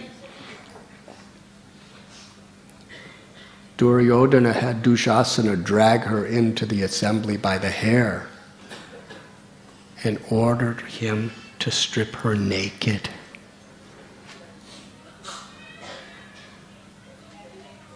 Most inauspicious thing that could possibly happen to her, worse than death, to be humiliated in this way by cruel, lusty men. It was a total rape of her character and her dignity. Absolute abuse. She turned to her husbands, but they were helpless. All they could do is look down to the ground in total shame, because they had become the property of Duryodhana. She looked toward the throne. They just looked away from her. She looked toward all the people around, these great heroes and warriors. And either because they were intimidated by fear, or because they were depending on the favors of Duryodhana, they all looked down in shame. And Dushasana, he was staring at her with such lust and anger. He started to pull her sari. Draupadi, she looked at everybody around and chastised them severely. You are all cowards. You all have no character. How could you allow this to happen? But her words fell on deaf ears. And then Dushasana, whose arms had the strength of hundreds of elephants, pulled her sari. At that point, although she was trying to protect herself, she realized it was helpless. And when he took that final pull with all of his strength, she lifted her arms high in the air, like this. Everyone.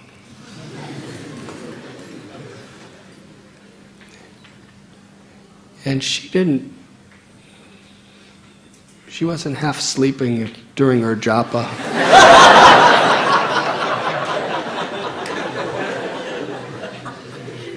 She wasn't thinking about, this person said to me something then, and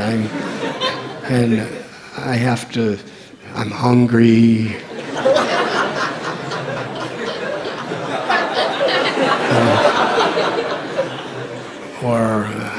I have an appointment in 10 minutes. Her arms were raised, and from the very core of her heart, She cried out in total dependence on the mercy of Krishna. She cried out, "Hey Krishna! Hey Govinda! Hey Krishna! Hey Govinda! Hey Krishna! Hey Govinda!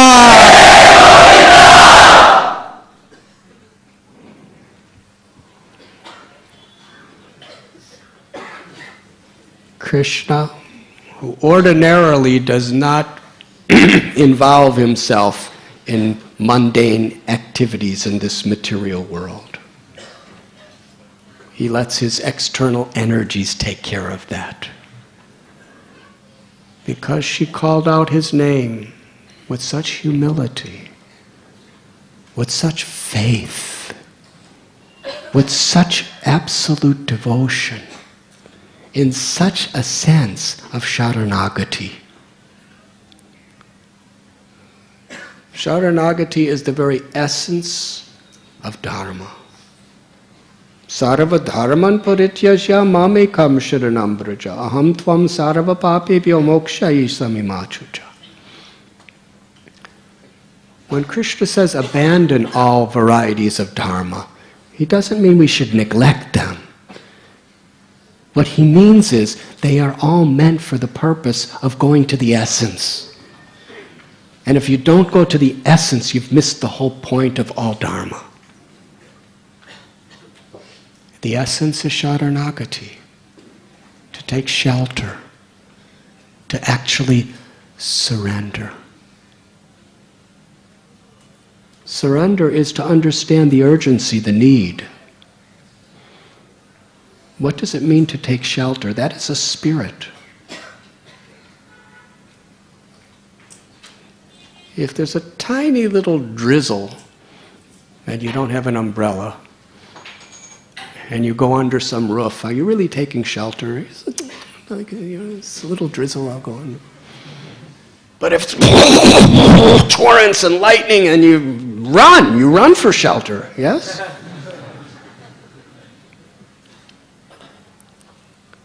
Or you're walking in a field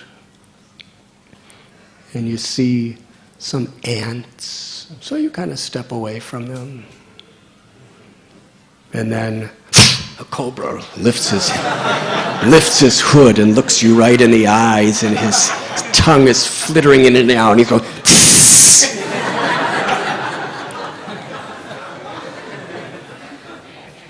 Then you need shelter, yes?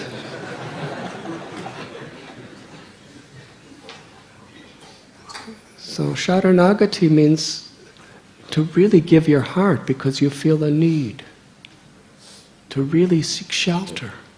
Bhakti Vinod Thakur, in his book Sharanagati, he's so many beautiful songs. And in one he's explaining, my dear Lord, in the entire 14 worlds, there's no other shelter but your holy name.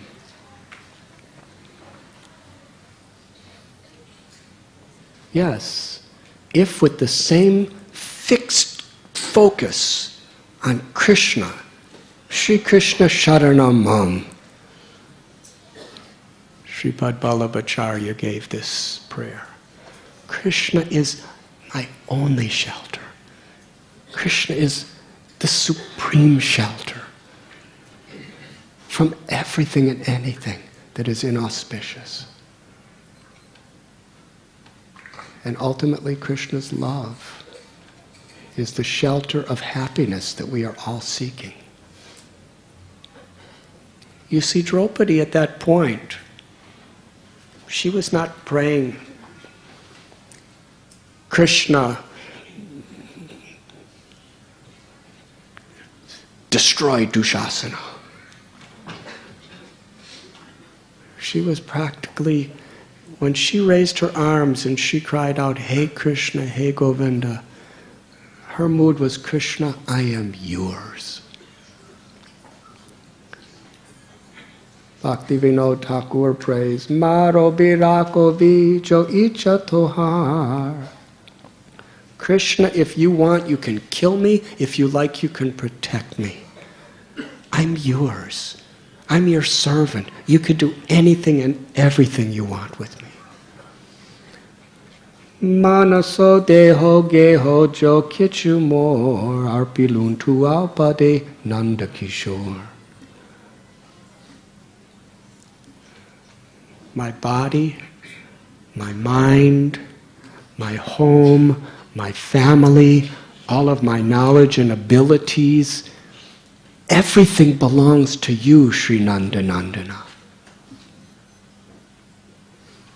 I'm yours. Ashlisyava padiratham panashramam darshanam maramah hatam kuroti va tata tatatom lampato matpurananatastu se eva napara. Lord Chaitanya taught this. My Lord, if you want, you can embrace me. If you want, you can trample on me. Or if you want, you can make me broken-hearted by not being present before me. Any way you want. I am your servant unconditionally. This is Sharanagati. It was in this spirit. Draupadi had nothing else but Krishna. Tvai me nanya vishaya matyar madhupate sukrit. Her mother-in-law, Kunti, was later to offer this prayer.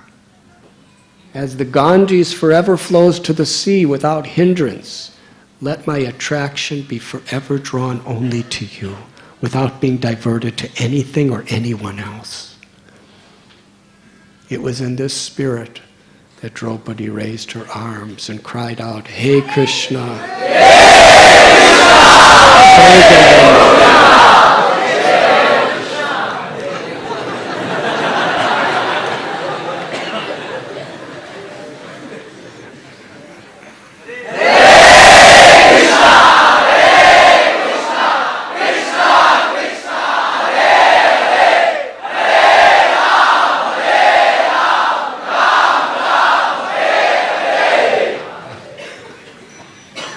Krishna was inducing all the people of Navadvip from within their hearts to be crying out Krishna's names, sincerely.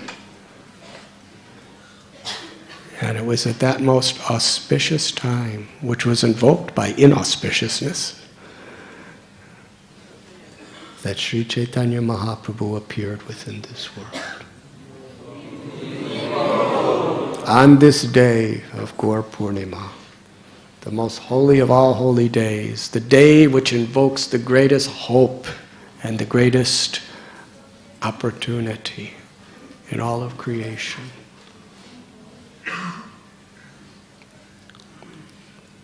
Sri Chaitanya Mahaprabhu came to give the love of Sri Radha to the people of this world. Sri Chaitanya Charitamrita explains that Krishna was thinking that throughout the world I am worshipped as God, as the supreme, all-powerful controller of all controllers, as the omnipresent, omniscient creator, maintainer, and destroyer of all existence. But nothing pleases my heart more than love that is not crippled by this reverential attitude.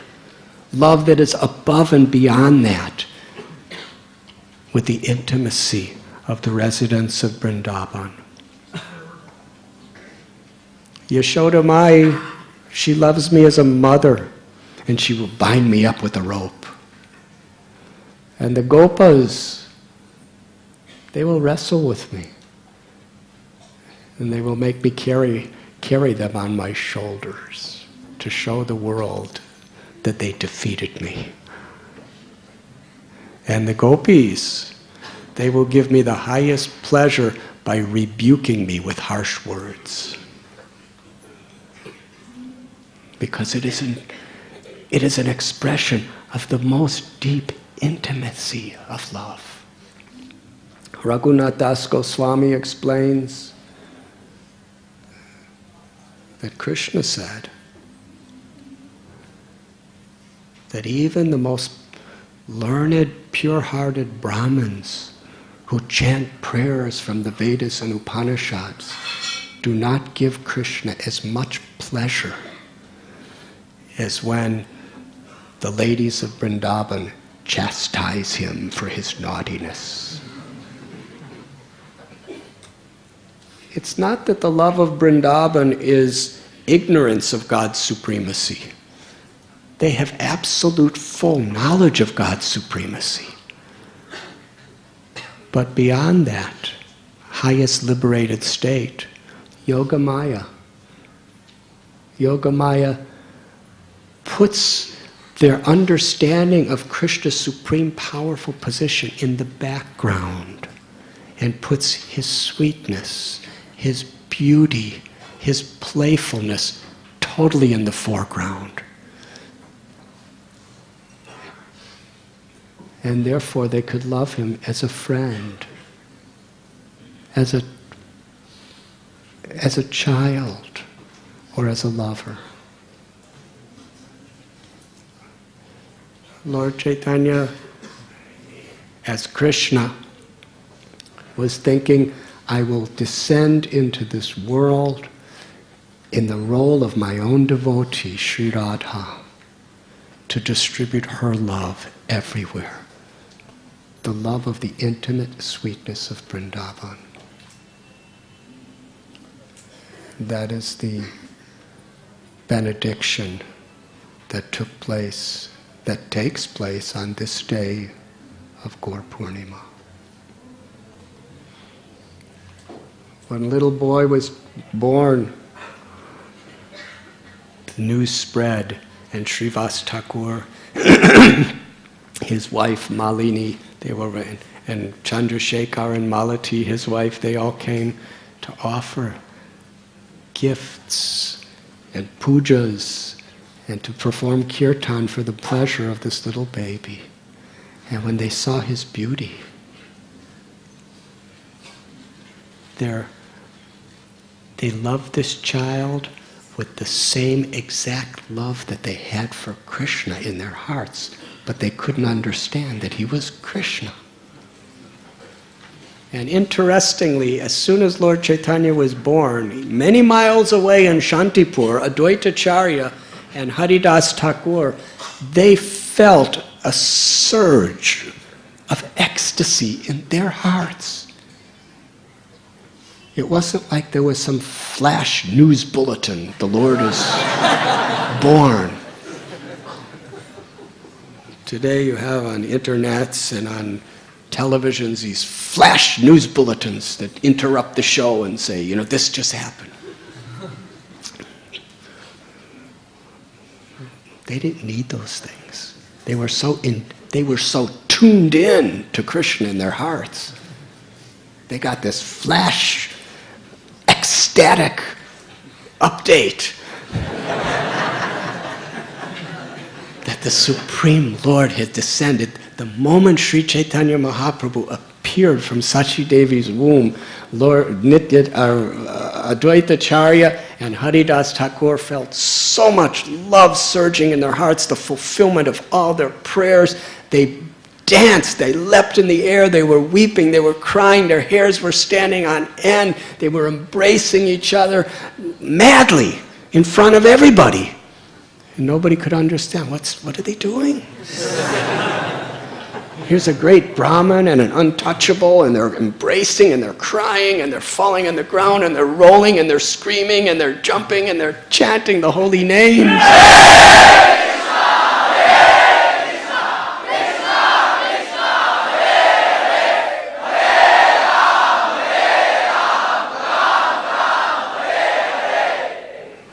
And an Ekachakra,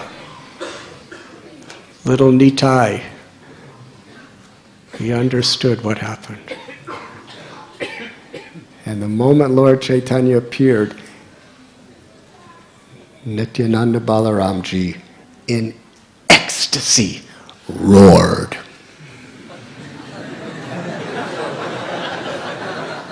Little boy, he was only about 12, 13 years old. He roared. And when he roared, the entire universe shook. And people were wondering, what was that? Everyone was celebrating in a special way as the Lord appeared. Sita Thakurani was sent by Advaita to honor the child. Sita is Advaita's wife. She came on a beautiful palanquin, carried all the way from Shantipur. And she brought gold, silver, jeweled ornaments. And she massaged his body with turmeric and vermilion and other types, sandalwood and keshar and various auspicious ointments. She performed pujas. And Srila Prabhupada explained what a beautiful culture. That when a baby's born, so much auspiciousness, sweet fragrances of musk and sandalwood, mixed in with various natural dyes and turmerics, which is very, very good for the health of the child and very pleasing to the child. And they do all sorts of pujas for the child, just to invoke God's blessings. Srila Prabhupada says today children are born in the hospital and they're just covered with some antiseptic and that's it. It's the end of the puja.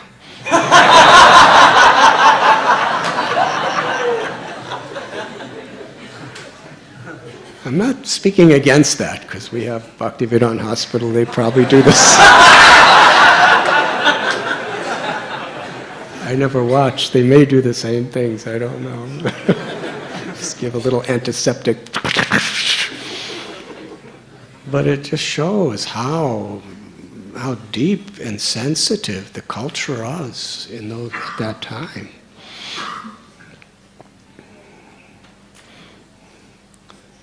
And when Sita Thakurani was offering all of these blessings upon the child, she looked at him. And just like all the other ladies who were around her, they all had the same thought. He looks just like Gopal. Identical to Krishna with a golden complexion. So Sita Thakurani gave him the name Gaur Hari. Lord Hari, who has come in a golden complexion. And different people started giving Nimai different names.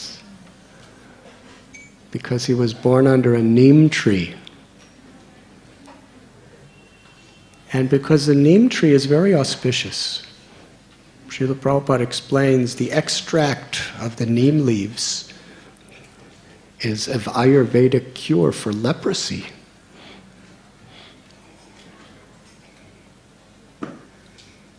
It also repels mosquitoes.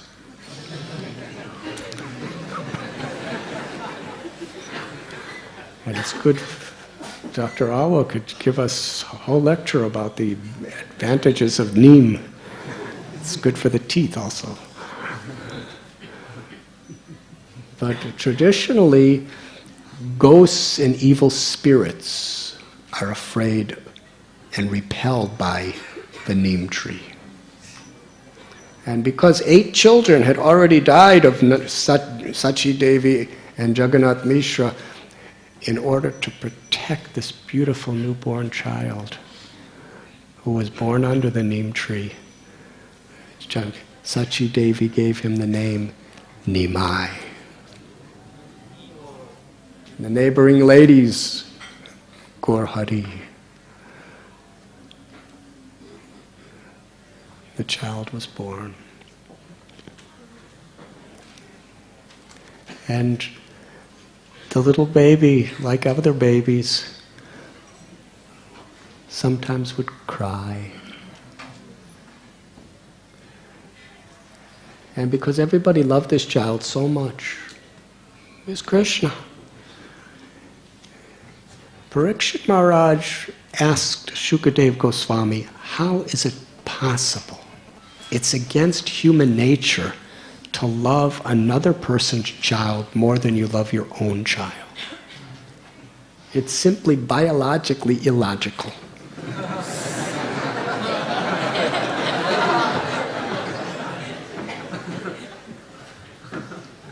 By illogical.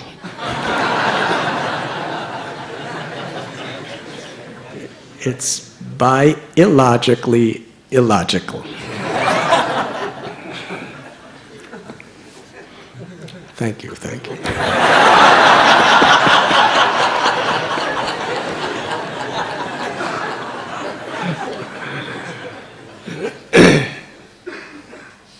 But yet it describes in Krishna Lila, everybody loved Krishna more than their own children.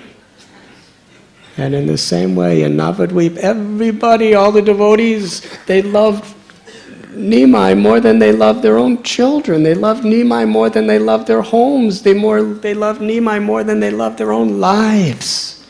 Spontaneously, naturally, because he's all attractive. He's the ultimate object of everyone's love.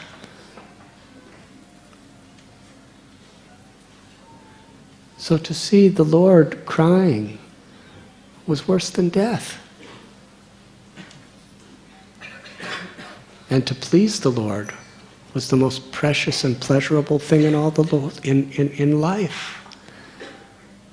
So the child would cry, and he wouldn't stop crying until somebody chanted the names of the Lord. And as soon as they chanted, he would smile. Oh, what a smile. He was pleased. His smile was more beaming than hundreds of millions of suns. When he looked at you with pleasure and smile, even though he was only a 1 or 2 day-old baby, it filled your heart with ecstatic bliss. It was God smiling at you. God showing his pleasure. God beaming his love upon you. Then he would cry. And they would all come together and chant to make him smile. And this became the pastime of all the ladies. I guess the men, they had to go out and do their pujas and all their work, but ladies were very fortunate. They just waited for Lord Nimai. They just played with him, and as soon as he'd cry, they would all raise their arms blissfully and cry out Krishna's holy name.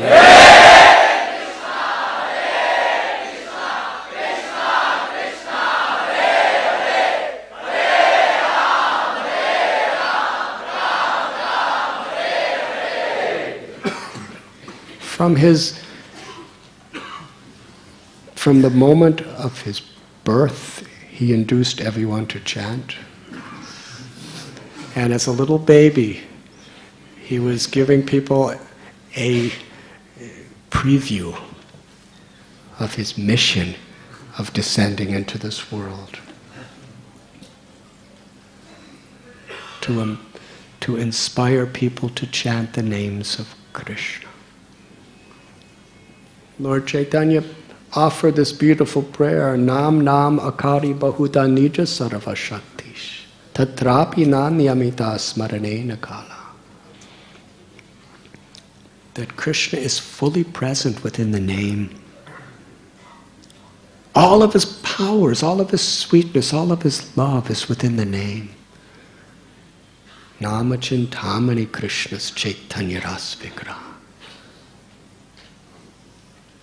Krishna is personally, fully present.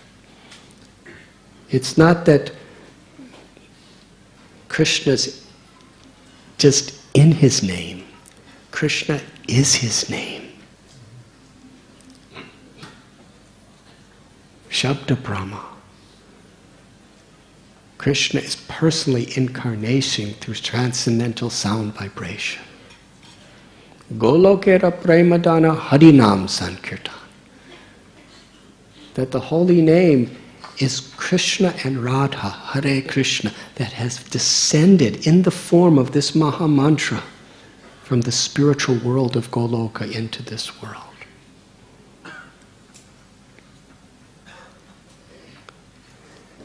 Haridas Thakur asked Lord Chaitanya, what is or actually it was asked to Haridas Thakur, what is the ultimate perfection one can achieve by chanting the holy names? Why do we chant? Haridas Thakur said, material benefits, mystic powers, and liberations are insignificant. The real benediction of chanting of the holy names is Krishna Prem. The highest liberation, ecstatic love for Krishna. The Lord descended to give that ecstatic love for Krishna through the chanting of the holy name. Krishnadas Kaviraj Goswami tells us that Sri Chaitanya Mahaprabhu came with a garland. He took prema, ecstatic love of God, like flowers, and strung it on the string of the holy name, Harinam. And he came to put this garland around the entire world. He came with his associates, the Panchatattva, to plunder the storehouse of ecstatic love of God and taste the sweetness of that love and distribute it profusely to everyone and anyone, whoever will accept it. And how are they profusely distributing it? Through the Harinam chanting of the Lord's name.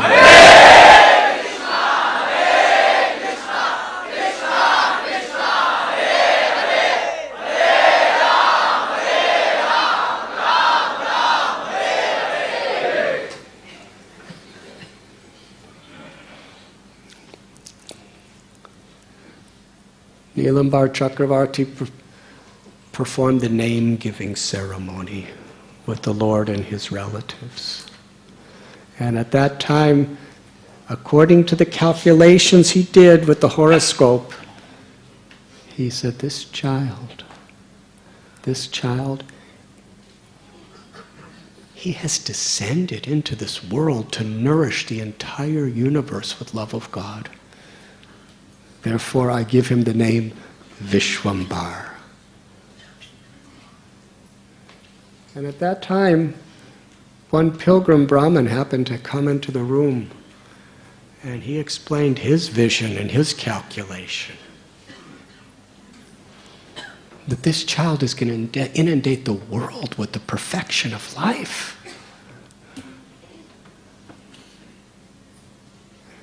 He went on with the beautiful characteristics of what Nimai would do for the future. But the one thing he didn't tell his parents, he went to a whole description of what Nimai was going, who he is, and what he's going to bestow upon humanity. But he didn't talk about how he was going to take sannyas, because he didn't want to ruin the happiness of everyone. And Jagannath Mishra, hearing these beautiful prophecies of his child, is honored and worshipped and gave so many gifts to this Brahmin.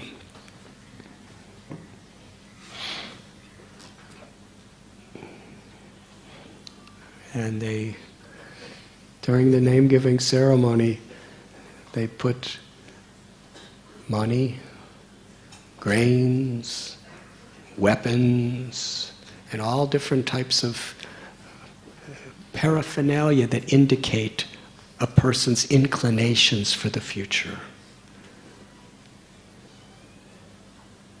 And little Nimai, they said, now Nimai, choose whatever you are most inclined for.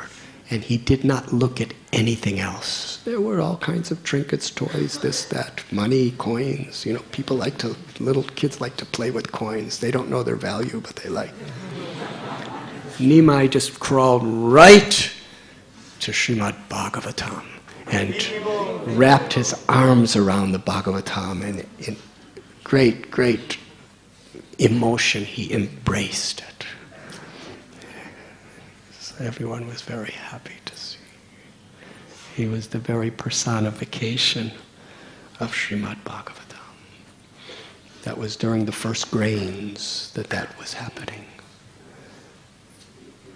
And one day when Nimai was just still crawling around, enchanting everyone's hearts, He was in the courtyard of Sachimata's house.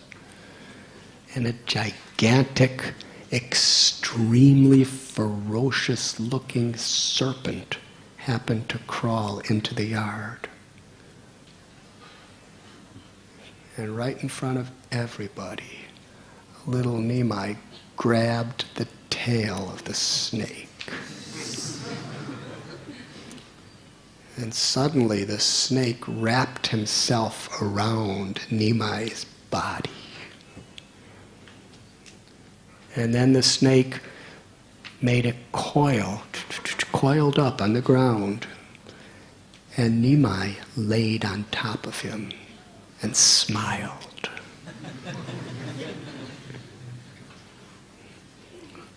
Sachidevi, Jagannath Mishra, all their relatives and friends, when they saw little Nimai, he was just a few months old,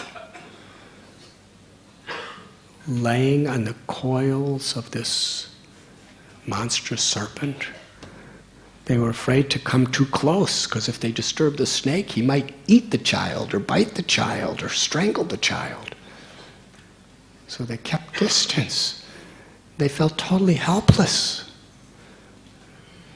Now please understand that when we hear these pastimes, if we really want to get the effect, we have to enter the pastime.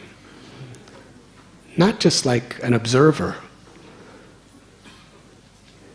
If you're a mother and father, if you had a little baby child that you loved more than your own life, and that child, you happen to see him laying in the coils of a deadly snake,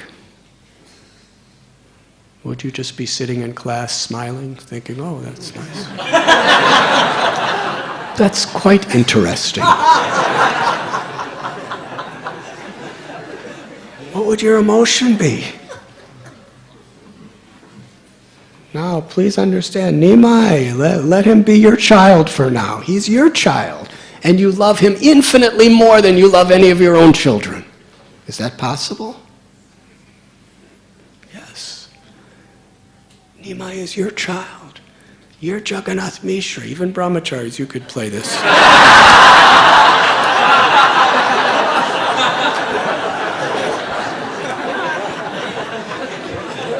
No danger.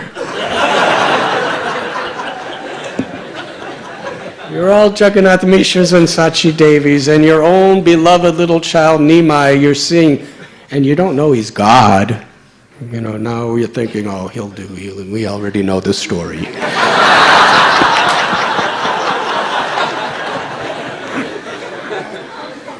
No, if we really want prema bhakti, we have to enter into these leelas. You love him so dearly, and he's laying on a snake, and he's only a helpless little child. His fingers are so tiny and so... His fingers are so delicate, they appear if you breathe on them, they may break. And he's smiling. They didn't want to come too close. They didn't know what to do. All they did is they remembered that Garuda is the special devotee of the Lord that likes to get snakes. So they all cried out from their heart of hearts, praying for the Lord to be saved. Here he was, the Lord of their life, and it appeared that he was about to die. How much do you love your own life? Well, we love Nimai millions and billions and trillions of quadrillions of times more than our own life.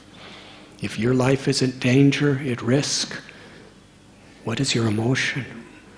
Multiply by that infinitely. Nimai's life is at risk. And to invoke the Lord's protection, the Lord's blessing, they cried out for the Lord's devotee Garuda to save him. And they were crying out with tears of anguish in their hearts. Garuda, Garuda! Garuda! You're not. You're not in the pastime. I think you must be thinking about when is the moon going to rise, because we...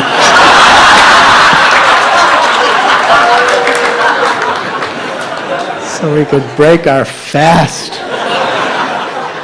Garuda, Garuda! Garuda, Garuda! Garuda, Garuda! Hare Krishna, Hare Krishna! Krishna, Krishna, Hare!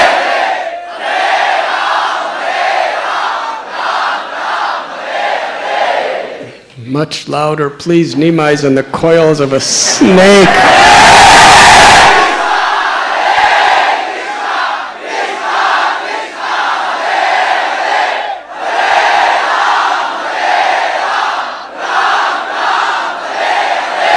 Please understand that we are all now much more desperate than Draupadi was.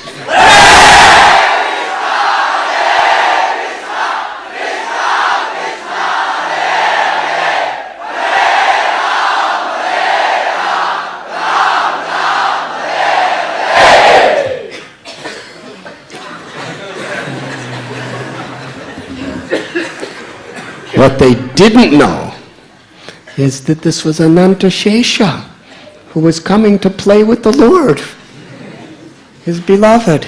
It was it was Nityananda. Nityananda Balaram expanded himself in this form to get the association and do some seva for Gaur Hari. But they were thinking he was a monstrous, horrible snake. So Anantashesha saw that he was causing all the devotees so much fear and anxiety. So he uncoiled himself and slithered away to leave the place. And as he was slithering away, Nimai was chasing after him to grab his tail.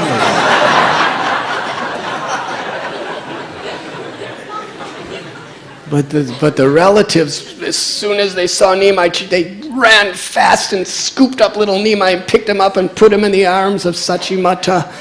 Oh, Krishna saved our child. Krishna saved him. And meanwhile, as they were all chanting mantras to protect him and just in such relief, thanking God, Nimai kept crawling off Sachi, running after the snake, and they ran back. Vrindavan Das Thakur tells anyone who hears this story with faith and devotion will be forever liberated from the snake of birth and death. Hare Krishna.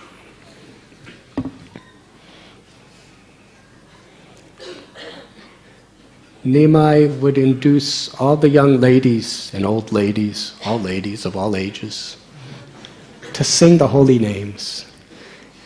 And when he just started to learn to walk, he would start dancing as they would chant.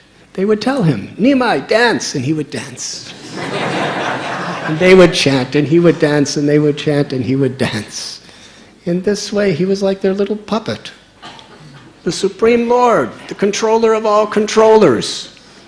And he's totally under the control of these ladies.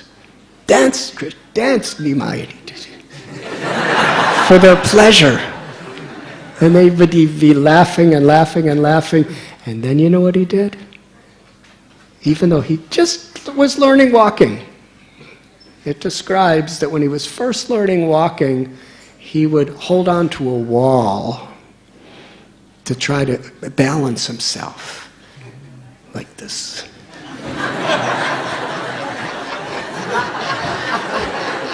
And his parents would be watching, and he would be smiling, showing, I'm learning. And then he would let go of the wall, and then he'd fall down. And he'd start crying, and they'd all start chanting the holy names like this.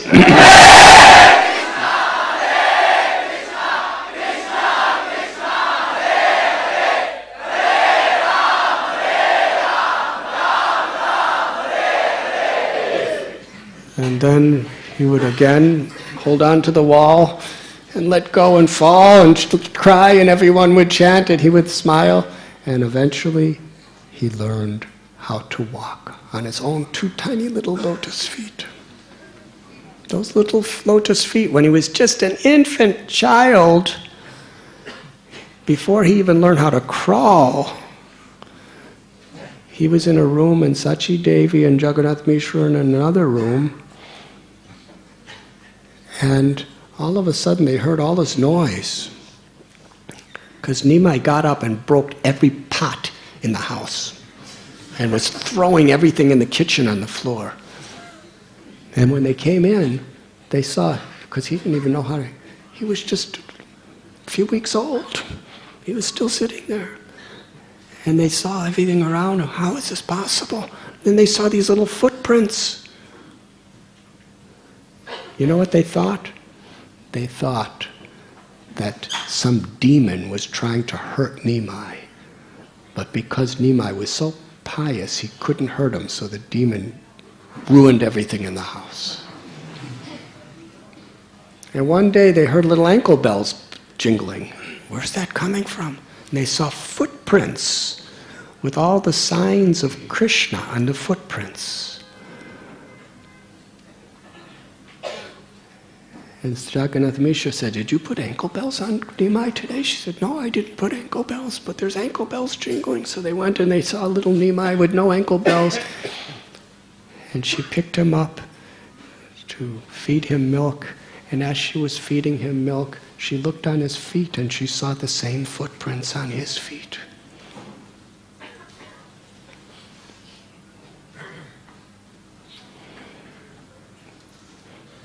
So as little Nimai was getting all the ladies to chant the holy names, and now he was walking and he was dancing for them, he would run out of the house onto the street of Navadvip, all alone, little boy.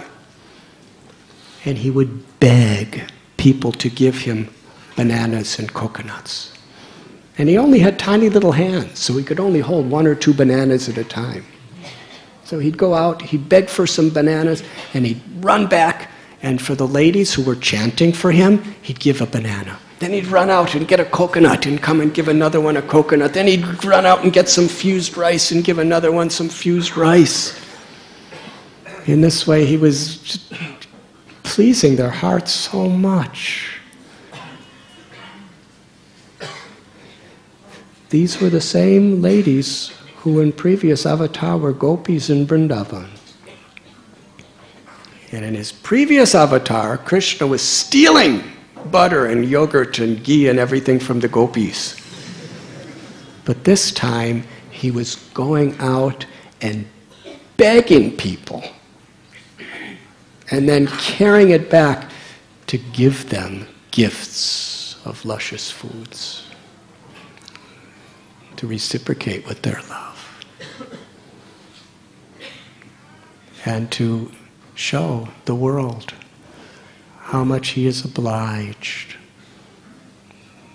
to give the ultimate fruit, the ripened fruit of prema to anyone who pleases him by sincerely chanting his holy names.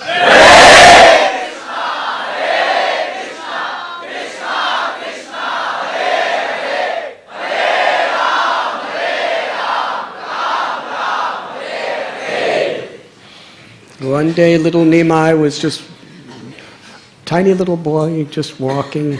He was roaming around, and 2 thieves happened to see him. And that day, Sachi Devi decorated him with beautiful ornaments, some with gold and jewels and silver. And can you imagine if you're a vicious thief and you see a tiny little boy with gold and silver jewelry? This is it. Our worshipable goddess is fulfilling all our desires. But there were people all around, so they couldn't. According to Srila Prabhupada, their plan was to kill the child, to take him to a secret, secluded place, their hideout, kill him, and then take all the jewels. But somehow or other they had to get him away from all these crowds. So they took some sandesh and said, little boy, eat the sandesh. We'll give you a ride. We'll take you home. And the little boy said, yes. So he got on, they put him on their shoulders, and they kept giving him sandesh, and he was just eating the sandesh one after another, riding on the back of their shoulders. And meanwhile, all these crowds of people were around, and they were saying, little boy, we're taking you home. And he's saying, yes. And they, with such evil intentions. Now in Krishna Lila, we know the story of Trinavarta. He was a whirlwind sent by Kamsa who took Krishna for a ride. But he didn't give Krishna sandesh. He took him higher and higher into the sky, but Krishna enjoyed the ride, and ultimately he liberated Trinavarta. So Krishna was just smiling and laughing and enjoying and taking a nice ride by these thieves and eating sandesh. And they were under the influence of Yoga Maya. They thought they had come to their hideout where they were about to perform the deed of robbing the little boy. And they put him down. Little did they know that they were right in front of Nimai's house. In the meanwhile, Sachi Devi, Jagannath Mishra, and all the friends, Chandrasekhar, Malini, they were all looking everywhere for Nimai. Where is he? Where is he? They were asking people, have you seen him? Have you seen him? No, we haven't seen him. A long time went by, they couldn't find him anywhere. They were looking in all directions. They all returned still. They didn't know if he was alive or dead. They didn't know where else to look. They were all just sitting in the courtyard, weeping and crying in total anguish. Where is Nimai? He's gone. And suddenly, these two thieves come, and they put Nimai down, and he runs right through the courtyard, right into Sachi Devi's arms. And Jagannath Mishra, oh, he's back. And the thief, they were looking around.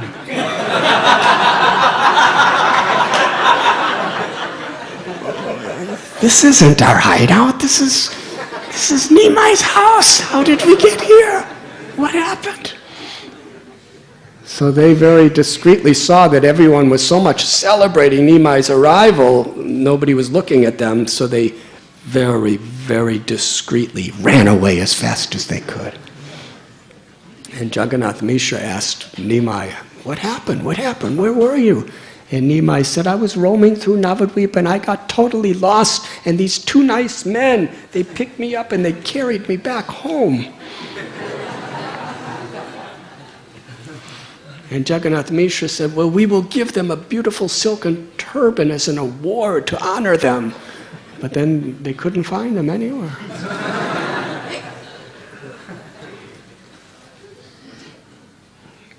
One who hears this story with faith gets the benediction of firm devotional service.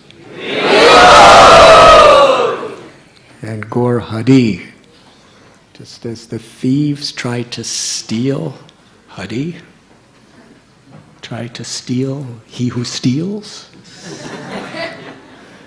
and what was the result of those who tried to steal he who steals? By giving him a ride, Krishna saw the good in it. And by giving him sandesh, patram pushpam palam toyam, they were offering him sweets. Imagine, great Brahmins, when you offer Naivedha to the Lord, you cook it in a certain way, you offer it with mantra and tantra and yantra and muja and puja. They didn't offer any mantras. They didn't, what is the mantra for offering food? They weren't going, Namo Brahmanya Devaya Go Brahmanitaya Chajagarataya Krishnaya Govindaya Namo Namo. They were just, he was accepting their offering. And because he accepted their offering, he stole their hearts. And ultimately gave those thieves the highest perfection of love of God.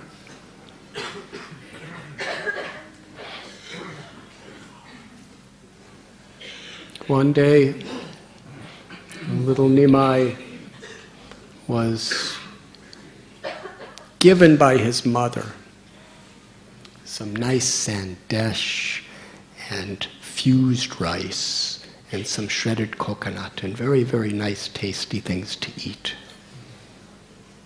And then she went to perform some chores.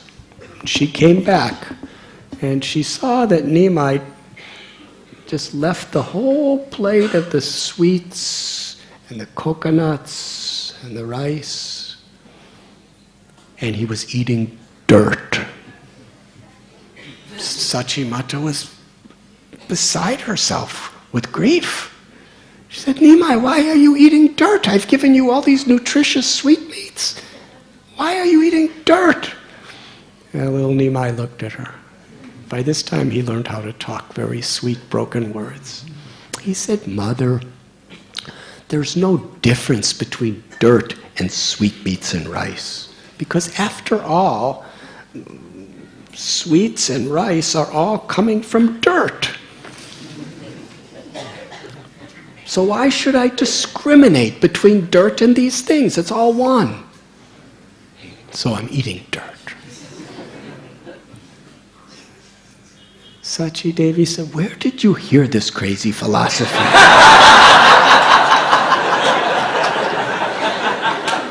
This philosophy that everything is one. He said, no, everything's one. Dirt, sweets, rice, one. She said, it may be true that they're one, that everything is coming from the dirt, but they're not one also. Because if you take dirt and make it into a clay pot, then you could put water in the pot and carry the water. But if you put water and dirt, it just becomes mud and you can't, it's just a mess. Similarly, if you eat these sweetmeats and rice, you will become nourished and healthy. And if you eat dirt, you are going to get diseased and you may die. So although they are one, and they have an origin of similar elements, they are also different.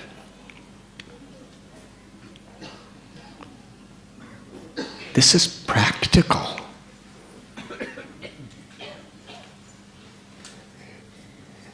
Srila Prabhupada explains herein that this Mayavad philosophy of everything being one is impractical. Lord Chaitanya, through his mother, was teaching him the concept of achintya bheda bheda tattva. Simultaneous one and difference. Yes, everything is one because everything's origin is the absolute truth. Janmadya shayataha. The Vedanta Sutra tells, everything emanates from the absolute truth. Parasya shaktir vivadaiva shruyate. But the absolute truth has multifarious energies.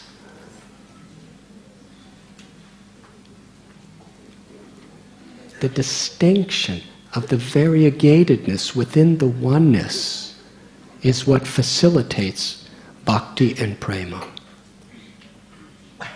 We are eternally one with God. Mamaivam so jivaloke jiva bhuta sanatana. We are, according to Gita, the fragmental, non-different parts of Krishna.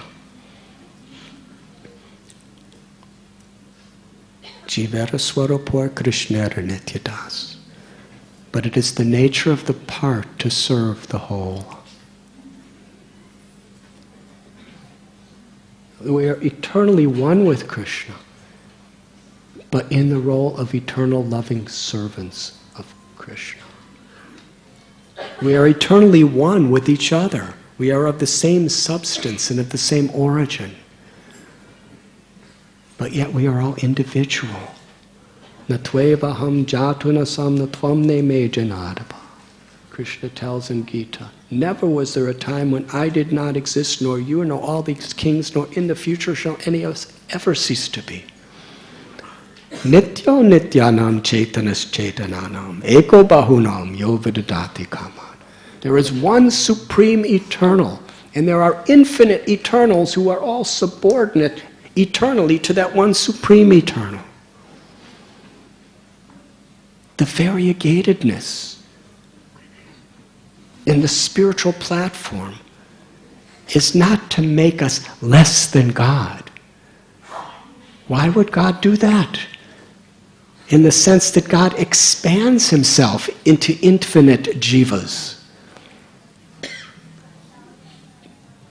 The spiritual purpose of the variegatedness of our being an infinitesimal part of God is to facilitate eternal, supremely blissful love for Krishna.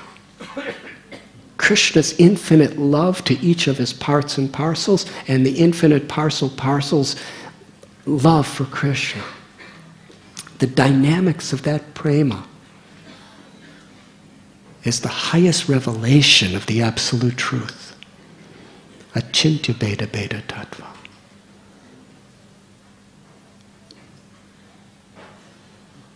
When Sachi Devi, simple mother, explained the practical value of this philosophy in such simple terms that if you eat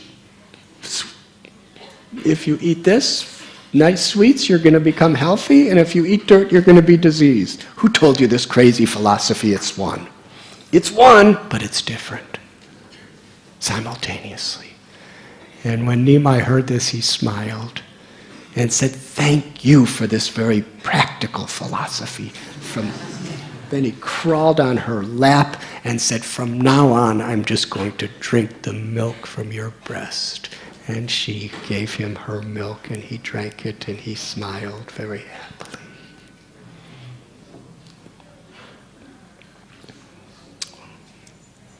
One day, a Brahmin who was on pilgrimage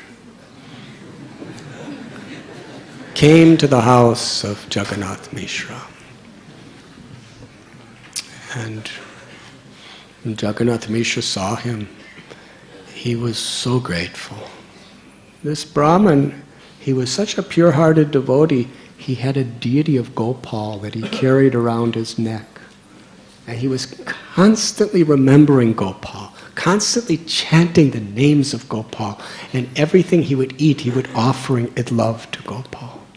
He had no home. He just wandered about as a sadhu. Jagannath Mishra said, you have blessed our home. It is the greatest fortune, the greatest wealth of a householder for a sadhu, a pilgrim like you to come to bless us. Please come in and prepare a meal. And the Brahmin said, I just take some fruits and roots, that's what I usually eat. And Jagannath Mishra said, no, we will arrange all nice vegetables and rice, and you cook, because he knew that he only cooked for himself. They would have cooked for him, but he would only eat what he personally cooked for his deity of Gopal. So he said, all right. So they brought all nice preparation and cleaned the whole kitchen, and he cooked and prepared, and he took his deity of Gopal and made the offering. He chanted his loving mantras from his heart. Gopal, please accept this food. And just at that moment, little Nimai ran up to the plate, picked up a handful of rice, and put it in his mouth, and blissfully chewed on it. And the Brahmin was in trance, closing his eyes, praying for Gopal to accept the offerings. And when he opened his eyes, right in front of his face was this boy eating the offering. This never happened to that Brahmin before.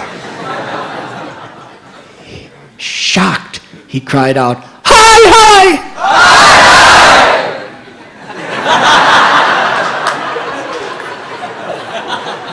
The offering was spoiled. Jagannath Mishra came running up. "What's happening? What's happening? Why you screamed out like this?" He said, "This little boy has spoiled my offering while I'm offering it to Gopal. He's eating it." And Gopal and Nimai smiled very blissfully and ran away. Jagannath Mishra picked up a stick. He said, "Nimai, why have you done? I must teach you." And Nimai ran, and Jagannath Mishra ran, and Nimai ran, and the Brahmin caught Jagannath Mishra by the arm. He said, No, he's just a tiny little inexperienced child. He doesn't know better. Don't punish him, please. It's my destiny not to eat rice today. Just give me some fruits and roots." Jagannath Mishra begged him, "Please cook again. We will clean the whole kitchen, we'll get a whole new variety of bhoga, and you cook again and offer it to Gopal." He said, No, too much. He said, "Please, please, please." And everybody in the house made a circle around him, all the ladies and all the men and all the relatives. "Please cook again." He said, "All right." And Jagannath Mishra told the ladies, "You make sure that Nimai doesn't get near this offering." So Nimai was taken outside of the house, and they were all playing with Nimai while the Brahmin was cooking, and then he made up the plate, and he was about to make the offering, and the ladies were saying to Nimai, "Don't you know, you don't even know who this person is, you don't even know where he's from, you're a Brahmin, how can you just eat food from somebody you don't even know?" And Nimai said, "I'm a cowherd boy. Cowherd boys always like to eat food cooked by Brahmins." And they smiled and they laughed. "What is he talking? Such tricky words," he says. And he got them laughing and smiling. He was telling jokes and he was doing all nice little dances that made them so totally enchanted, they completely forgot what was happening and where they were, anything. And Nimai snuck away, and they didn't even see that he left them. And he came right while he was offering. Namo Brahmanya Devaya, begging the Lord to appear. And suddenly he felt, "What is this?" And he opened his eyes, and Nimai was just a few inches away from his face, chewing on the rice, with his hand in his mouth. Hi! Again he spoiled my offering. And Jagannath Mishra came with the stick, running, and Nimai ran away, and Jagannath Mishra ran away, and he ran away, and the Brahmin was saying, No, don't hurt him, he's just a humble little boy, he doesn't know better, it's my destiny. And Jagannath Mishra said, if I don't teach him, how will he ever learn? And Nimai ran in a room and closed the door behind him, and the women were protecting, and Jagannath Mishra, he wouldn't have hit Nimai anyway, he just wanted to scare him.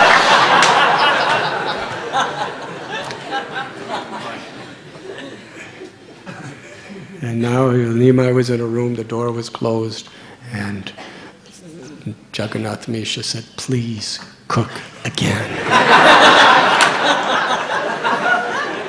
He said, "I'm not going to cook again, it's too late. Some fruits and roots, that's what I usually eat anyway. Only by God's grace can we eat. We should be conscious of that." Later on, Lord Chaitanya gave this example. that even if you are a wealthy prince with a whole kingdom, and the best cooks in the entire world make a feast for you, if you have indigestion, you can't eat. Or if you're just about to eat and somebody insults you and it breaks your heart, you lose your appetite. Has that happened to you sometime? So we shouldn't take anything for granted. It's only by the grace of God that we have food at all, or even have the power to eat it.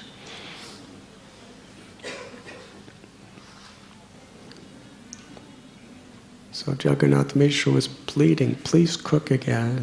He was saying, it's not meant for me to eat today. It's not the plan of my Gopal.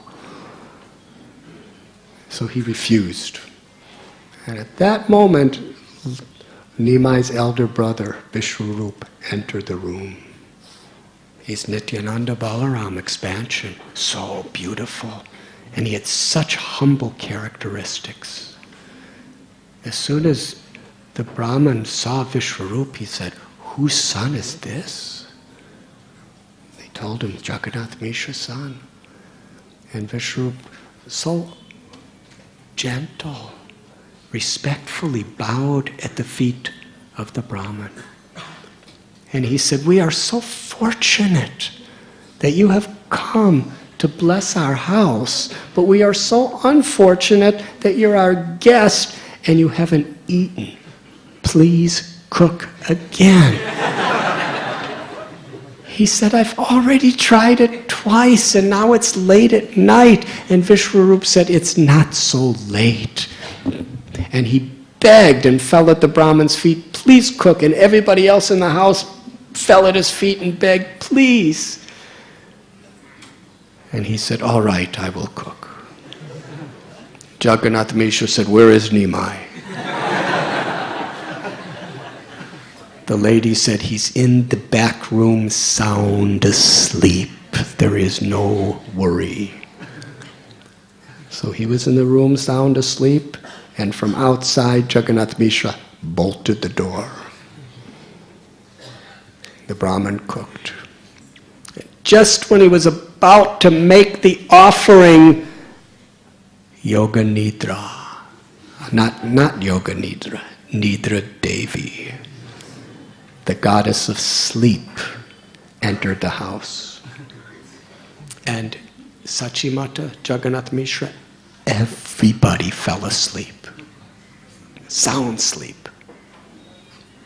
Except the Brahmin.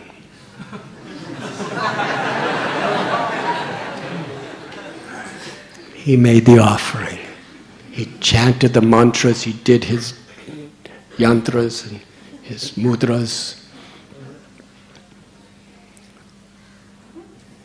And as he was making the offering of Naivedha, he looked up, and there was that little smiling Nimai, taking handful after handful of rice, eating it. The rice was falling from his mouth. This was too much.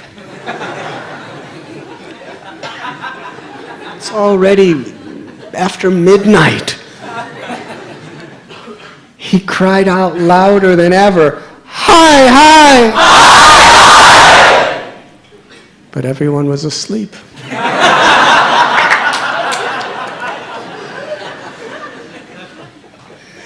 And little Nimai smiled while he was chewing and food coming out of his mouth. He said, why are you so upset? You call me to eat and I come and eat. Why are you disturbed? You have called me with love and devotion. I cannot refuse your offering. I have come before you because I am that Gopal that you've offered your life to worship. Just see. And suddenly, that Brahmin saw Nimai manifest an incredible form.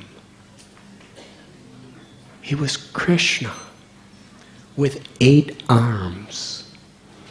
4 of his hands were holding the conch shell, the lotus flower, the club, and the Sudarshan chakra.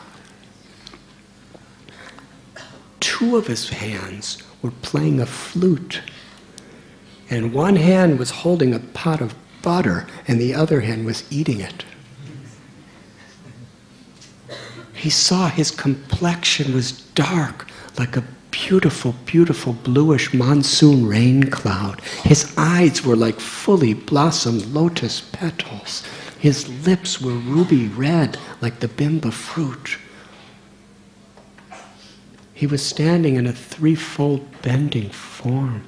The Kaustubhamani was decorating his chest. There was a garland of forest flowers that was extending below his knees. He was wearing cloth that it was as brilliant gold as lightning. There was wonderful, wonderful, long, curling, blackish hair circling his moon-like face. There was a peacock feather in his hair with a beautiful little crown. And he saw around the child the forest of Vrindavan. Kadamba trees, tamal trees, banyan trees, peepal trees. He saw the river Yamuna flowing, the Govardhan hill. He saw unlimited gopas and gopis all playing with the Lord and offering beautiful chants of love for Krishna. He saw Narada and Brahma and Shiva and Sanaka and Sanatan, the rishis and the devas offering flowers and prayers to the Lord. He saw unlimited Surabhi Kamadhenu cows with full udders of milk, all mooing in ecstatic love for the Lord. This was just the ultimate perfection of his constant meditation in life. When he saw it before his own eyes, in ecstasy, he fell unconscious. And little Nimai touched him. And when he touched him, just thrilled him with ecstatic bliss. And he came to consciousness. And he looked up at this beautiful form of the Lord. And then the Lord revealed this secret. He said, "You have called me to accept your offering, and I have accepted it." He said, "Birth after birth after birth, you are my loving devotee. You do not remember, but I am reminding you, in your past life,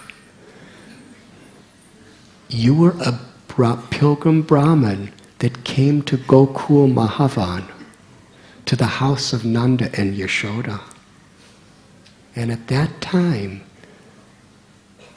I ate your offerings then. And I revealed myself the same way as I am to you now at that time."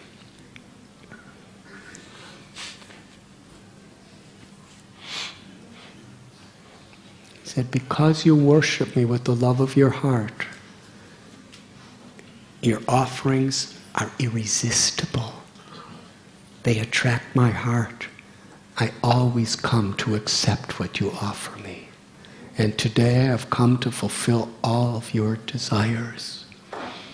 I have descended into this world in this golden form in order to spread pure love of God to towns and villages everywhere, through the Sankirtan of the chanting of the holy name."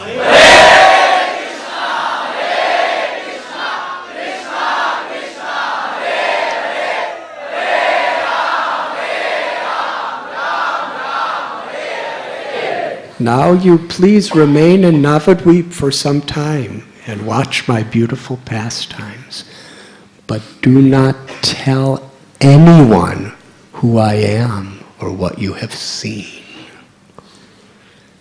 And then little Nimai, that incredible form of Krishna, again transformed into little Nimai, was eating the rice. And he ran away back into his room. When the Brahmin saw this, he was in uncontrollable ecstasy. He cried out. He started crying out like anything, "Gopal, Gopal!"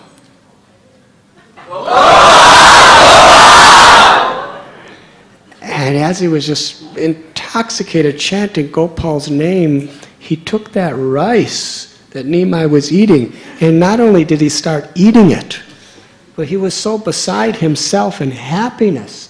That rice was so pure and so sacred that he was rubbing it all over his whole body as he was eating it. And he was rolling on the ground, weeping and crying, "Gopal, Gopal." He was shouting Gopal's name so loud that Nidra Devi left the house and everybody woke up.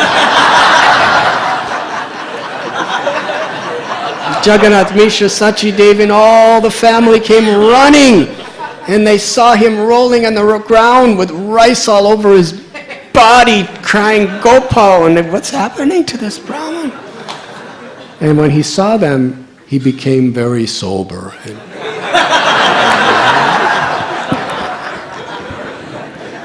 And sat nicely like a Brahmin. And they said, "What happened? What happened?" He said, "I have made my offering. Gopal, everything is fine." You know. Oh, they were so happy. "So you're eating now?" He said, "Yes, I am eating."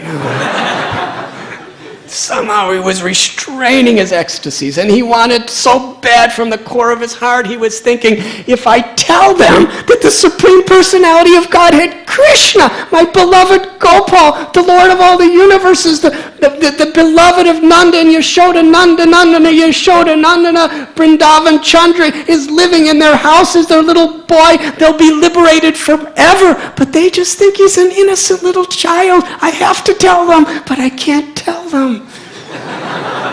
Because I promised I would not tell. So he never left Navadvip after that. He would just go around begging from house to house as a pilgrim, and every day he would spend some time just watching the beautiful, beautiful pastimes of little Nimai.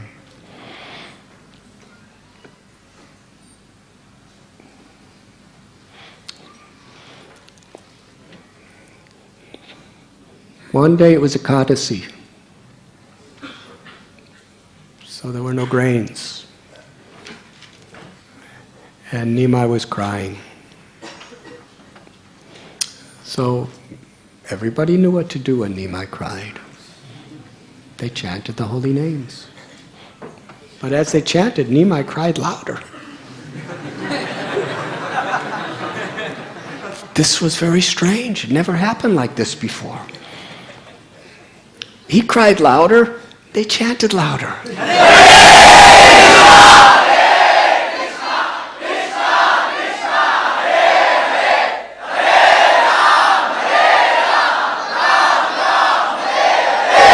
But he kept crying. What to do? It was intolerable. The baby's crying wildly. More people came into the house and chanted even louder.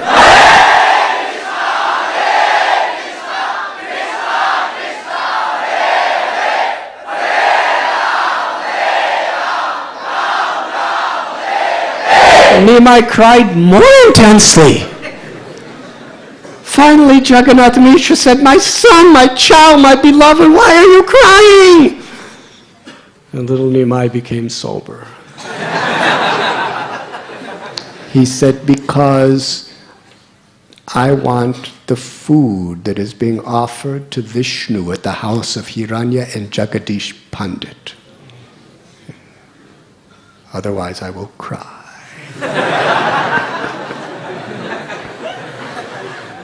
Now, Jagadish Pandit and Hiranya, they were very best friends of Jagannath Mishra. They lived about 2 kilometers away.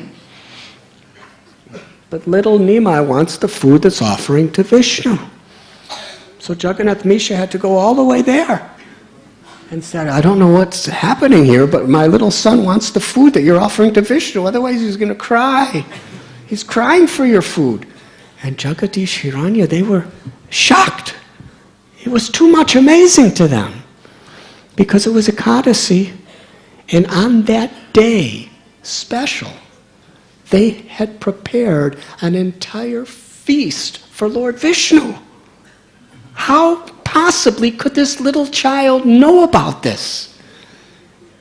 And they were thinking in their hearts, there's only one way he could know that this food's being offered to Vishnu. There is not a single person in the entire universe besides the two of us that know it's offering to Vishnu except Vishnu. So this child must be Vishnu. Let's bring him the food. So little Nimai was crying, and they brought the food, and as soon as he saw the food, he stopped crying. And Hiranya and Jagadish were watching, and Jagannath Mishra and everybody, and little Nimai ate a little of each preparation. And he was so happy. He was smiling, and he started distributing it to everybody else.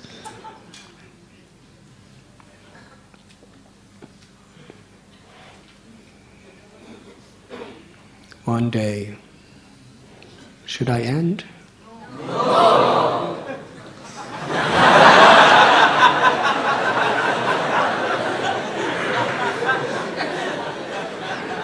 I'm sorry, I don't know if you said no or Hari Bol, because that sounds...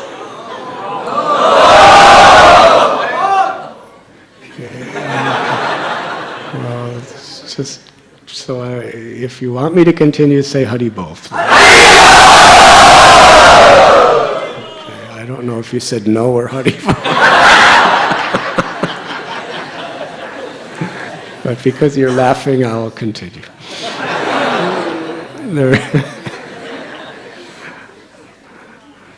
One day, Nimai was playing with his friends on the bank of Ganga, and a mother came by with a litter or a little group of puppies that were just recently born. Very nice little puppies. And the mother kind of went away, and the little puppies were all just kind of roaming around. And Nimai and his friends, they thought the puppies were so pretty. They were so nice. And they started playing with the puppies. And each one of them wanted a puppy. And Nimai took one of them. And some of the other boys said, why you took the prettiest puppy? Why you left the others for us? And Nimai said, it's not that he's my puppy. I'll bring him home, and we can all come to my house, and we could all play with him together. So they all said, yes, yes, let's do like that. So this is a really nice puppy. I don't know how many of you have been attached to puppies in your life, but this was a very nice puppy. And Nimai brought him home, and all the boys were together playing with the puppy.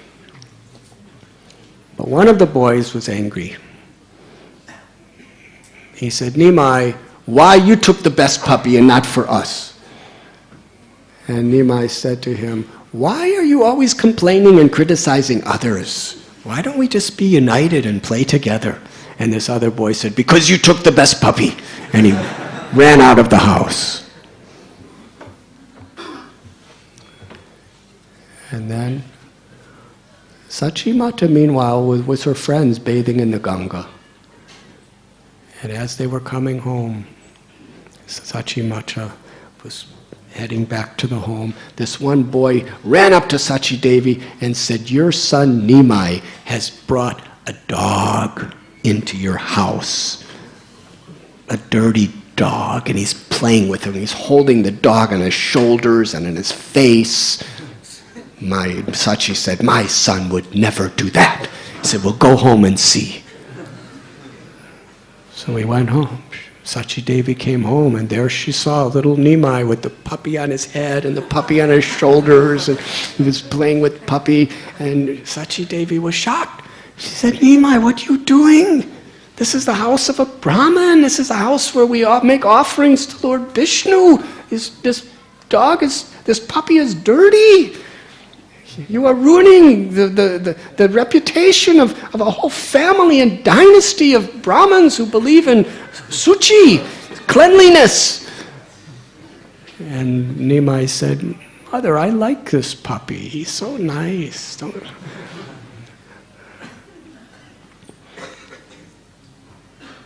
Sachi Devi said, just eat some sweets. I have some nice kheer for you. Take this kheer and then after taking the kheer, I'll massage your body with nice oils, and then go to the Ganga and take your bath, and I have some more, prasad for you when you come back, and we'll tie the puppy here, and the puppy will be here when you get back. He said, all right, the puppy will be here when I come back. She said, yes. Now go take your bath, and I'll have some nice preparations for you. So Nimai with his friends, frolicked down to the Ganga and took his bath. And he and his friends were playing with each other and splashing each other, and they played so many games. Lochan Das Thakur, who tells this story in Sri Chaitanya Mangal, he explains that as many games as have ever been created in the history of the universe, Nimai would play all those games every day with his friends. Now you may think, how is that possible? It's not possible for you or me. But for Nimai, everything is possible. The great acharyas explain that Ananta Shesha, with the 1,000 mouths that he has, and he's constantly chanting the glories of the Lord, even if for the entire span of creation, with all of his 1,000 mouths, he continuously chanted, he could not explain as many pastimes as the Lord would perform in one moment. That is Achintya Shakti. And the highest perfection of Achintya Shakti is not in how the Lord creates the universal creation, which is really inconceivable. Just think about the sun. Those of you who are scientifically oriented, how much bigger is the sun than the earth in size? Radhe Shyam Prabhu, you are the expert at these technicalities, yes? According to Radhe Shyam Prabhu, who has a master's degree at IIT, and who is the author of these incredible literatures explaining bhakti from a scientific point of view, 25,000? Radhe Shyam Prabhu is saying the sun planet is 25,000 times bigger than the earth.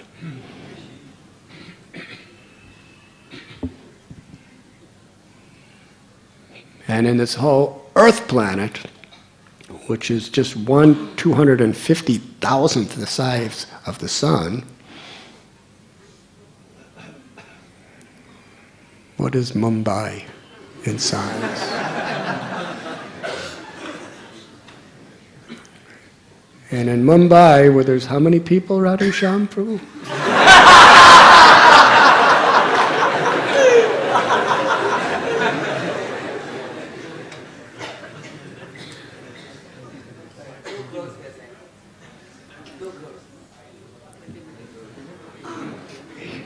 He knows how many are in Pune, though.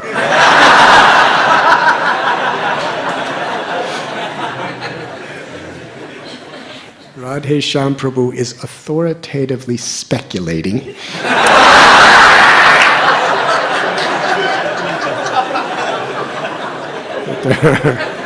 that there are 2 crores of people. That's 20,000? 20 million. 20 million. How many rats?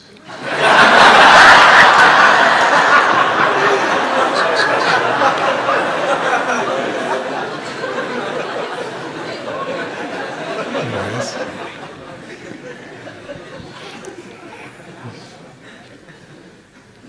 So 20 million people in this little tiny speck of Mumbai compared to the sun planet.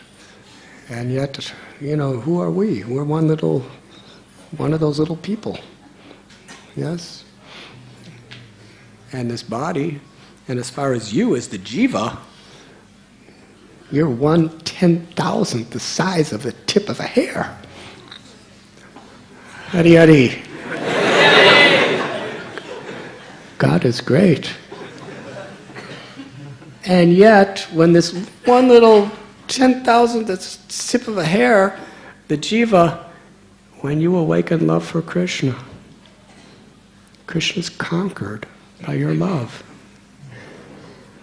That's the power of love. That's the power of devotion. Mahatma. Mahatma doesn't mean physical size. Mahatma means love and compassion. That's what makes a person great. Because God Himself becomes subordinate to the love of a devotee.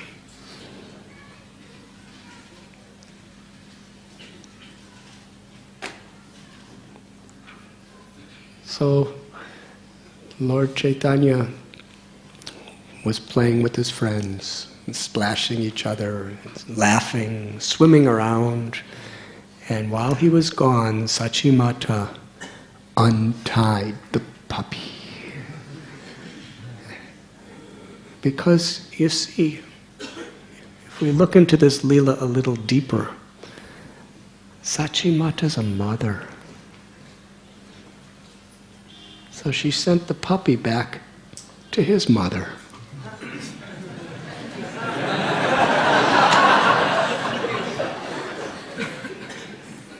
But a little boy saw Sachimata do that. So he ran to the Ganga and yelled to Nimai, "Sachimata untied the puppy and sent him away." Oh, Nimai was very angry. Nimai is the source of Lord Shiva.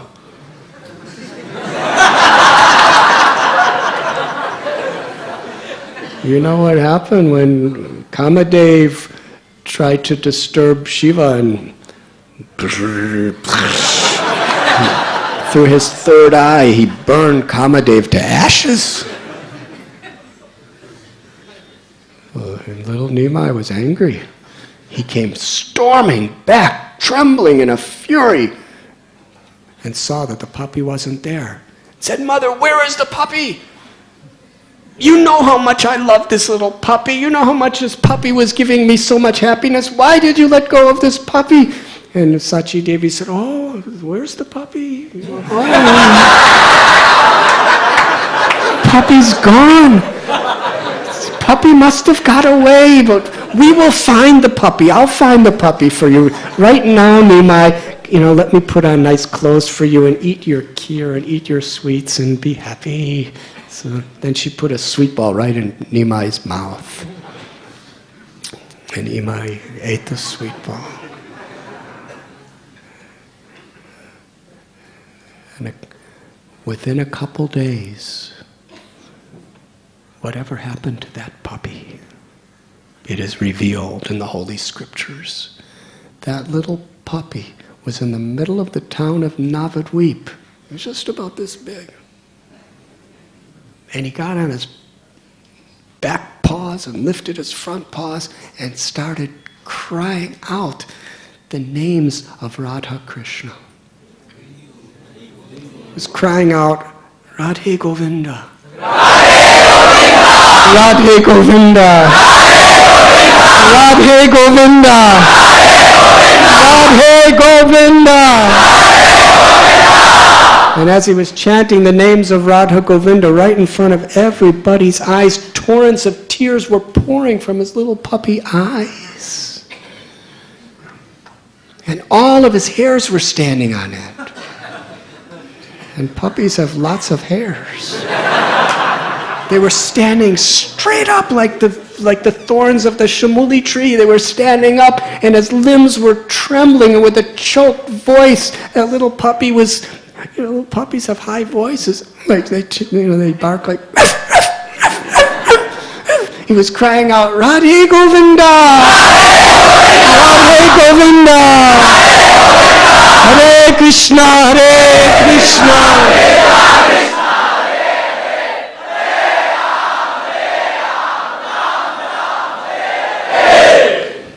As people were watching him, they were struck with wonder.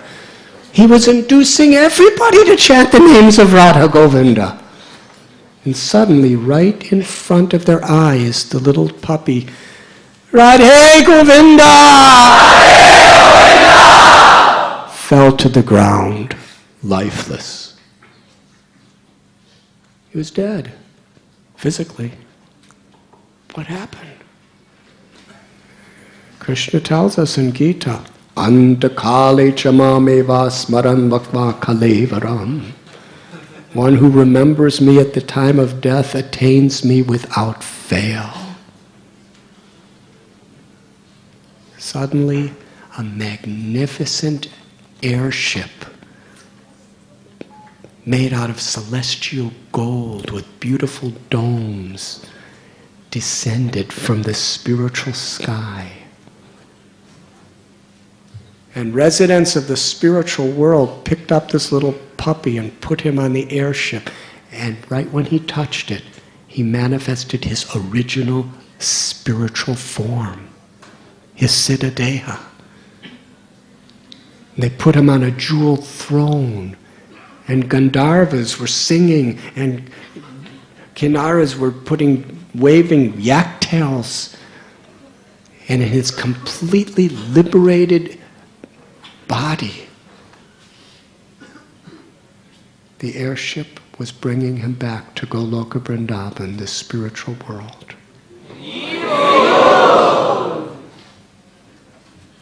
And Brahma, Shiva, Narada, and all great devas, seeing this, enraptured, in amazement, were crying out the glories of Lord Gauranga.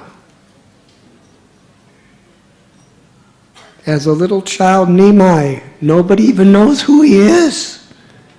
He's sending a baby puppy dog back to the spiritual world. We have never seen in any other avatar such an extent of grace. They had seen the Lord deliver demons. They had seen the Lord deliver great devotees. But to send a little dog back to Goloka Vrindavan, that's beyond liberation. That's beyond Vaikuntha. To be an eternal associate. The demigods were praying, will we ever be so fortunate as this puppy is to receive such mercy of Lord Gauranga? And seeing the extent of the Lord's kindness, they celebrated Lord Gauranga's descent into this universe by loudly chanting the holy name.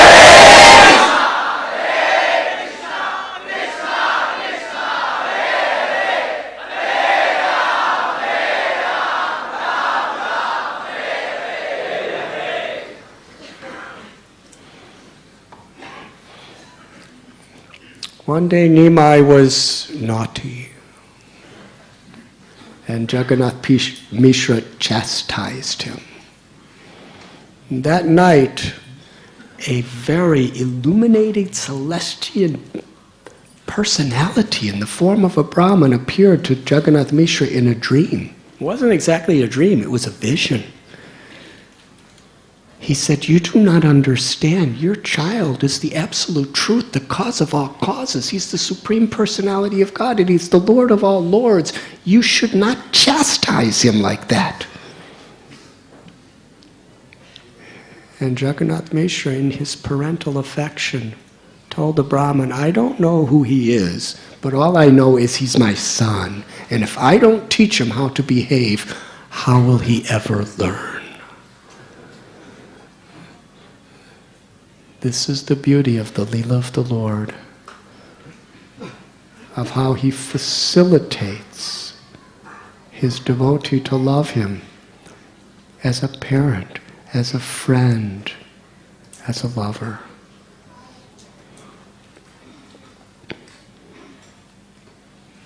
One day, I think we should end here because it's 1:30 and there'll be other speakers also. But I'll tell one story. there was A sage who was famous for having the internal vision to tell a person who they was in their past life. He was a seer of the truth. So when Nimai was a little older, he was Nimai Pandit at that time, he came to that seer and said, "Sir, please tell me, who was I in my last life?"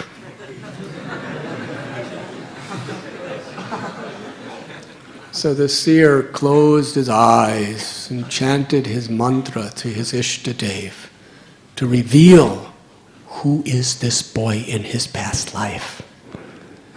And suddenly in his vision, he saw a prison house. It was dark at the time of midnight, and he saw Vasudeva and Devaki on their knees with folded hands offering prayers, and he saw this beautiful form with 4 arms of the Supreme Lord illuminating all directions. And then he saw Bal Gopal, the worshipable Lord of the universe, going to the houses of the gopis, stealing butter and eating the butter. And then he saw, he was praying, I'm seeing all these visions, Lord, but please show me who this child was in his past life. And then he saw Krishna in his Tribhanga, his threefold bending form, playing his flute. And this Brahmin, he was hearing the beautiful song of Krishna's flute, and he was crying, "My beloved Bal Gopal, my worshipable Lord, you're distracting me so many ways. I want to do seva for this Nimai. Please show me who he was in his past life." And then he saw in his mind Ram sitting on a throne with Sita sitting beside him and Lakshman on the other side and Hanuman and Sugriva and all the monkeys offering beautiful prayers to him. And then he saw an incredible sight. There was the whole universe, and there was the Garbhodak ocean, and then emerging from the Garbhodak ocean was this gigantic, magnificent Lord Varahadev with the entire earth in his tusks. And then from that he saw, emerging from a gigantic pillar, Narasimhadev, with the head and the claws and the tail of a lion and the body of a man, tearing to pieces Hiranyakashipu, and then offering benedictions to little Prahlad. And the Brahmin was thinking, what? This has never happened to me.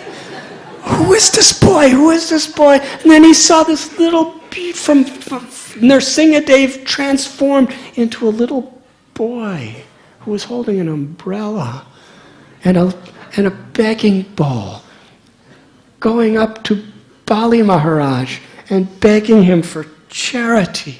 Then that little boy manifested into a gigantic, magnificent fish, Matsyavatar, with a horn. And tied to the horn was the serpent Vashuki, and on the other side of that was a boat, and on the boat was King Satyavrat and all the great sages and rishis and and different representatives of all the herbs and the species of life on the ocean of devastation. And then he saw Lord Balaram. So beautiful, with a complexion like a spring cloud. He had a club over his shoulder, and he had a plow, and he was scratching the river Yamuna, and he saw Yamuna Devi coming out before him with folded hands and surrendering. And then from there, Baladev transformed into his form, the Mahabhava Swarup of Balaram.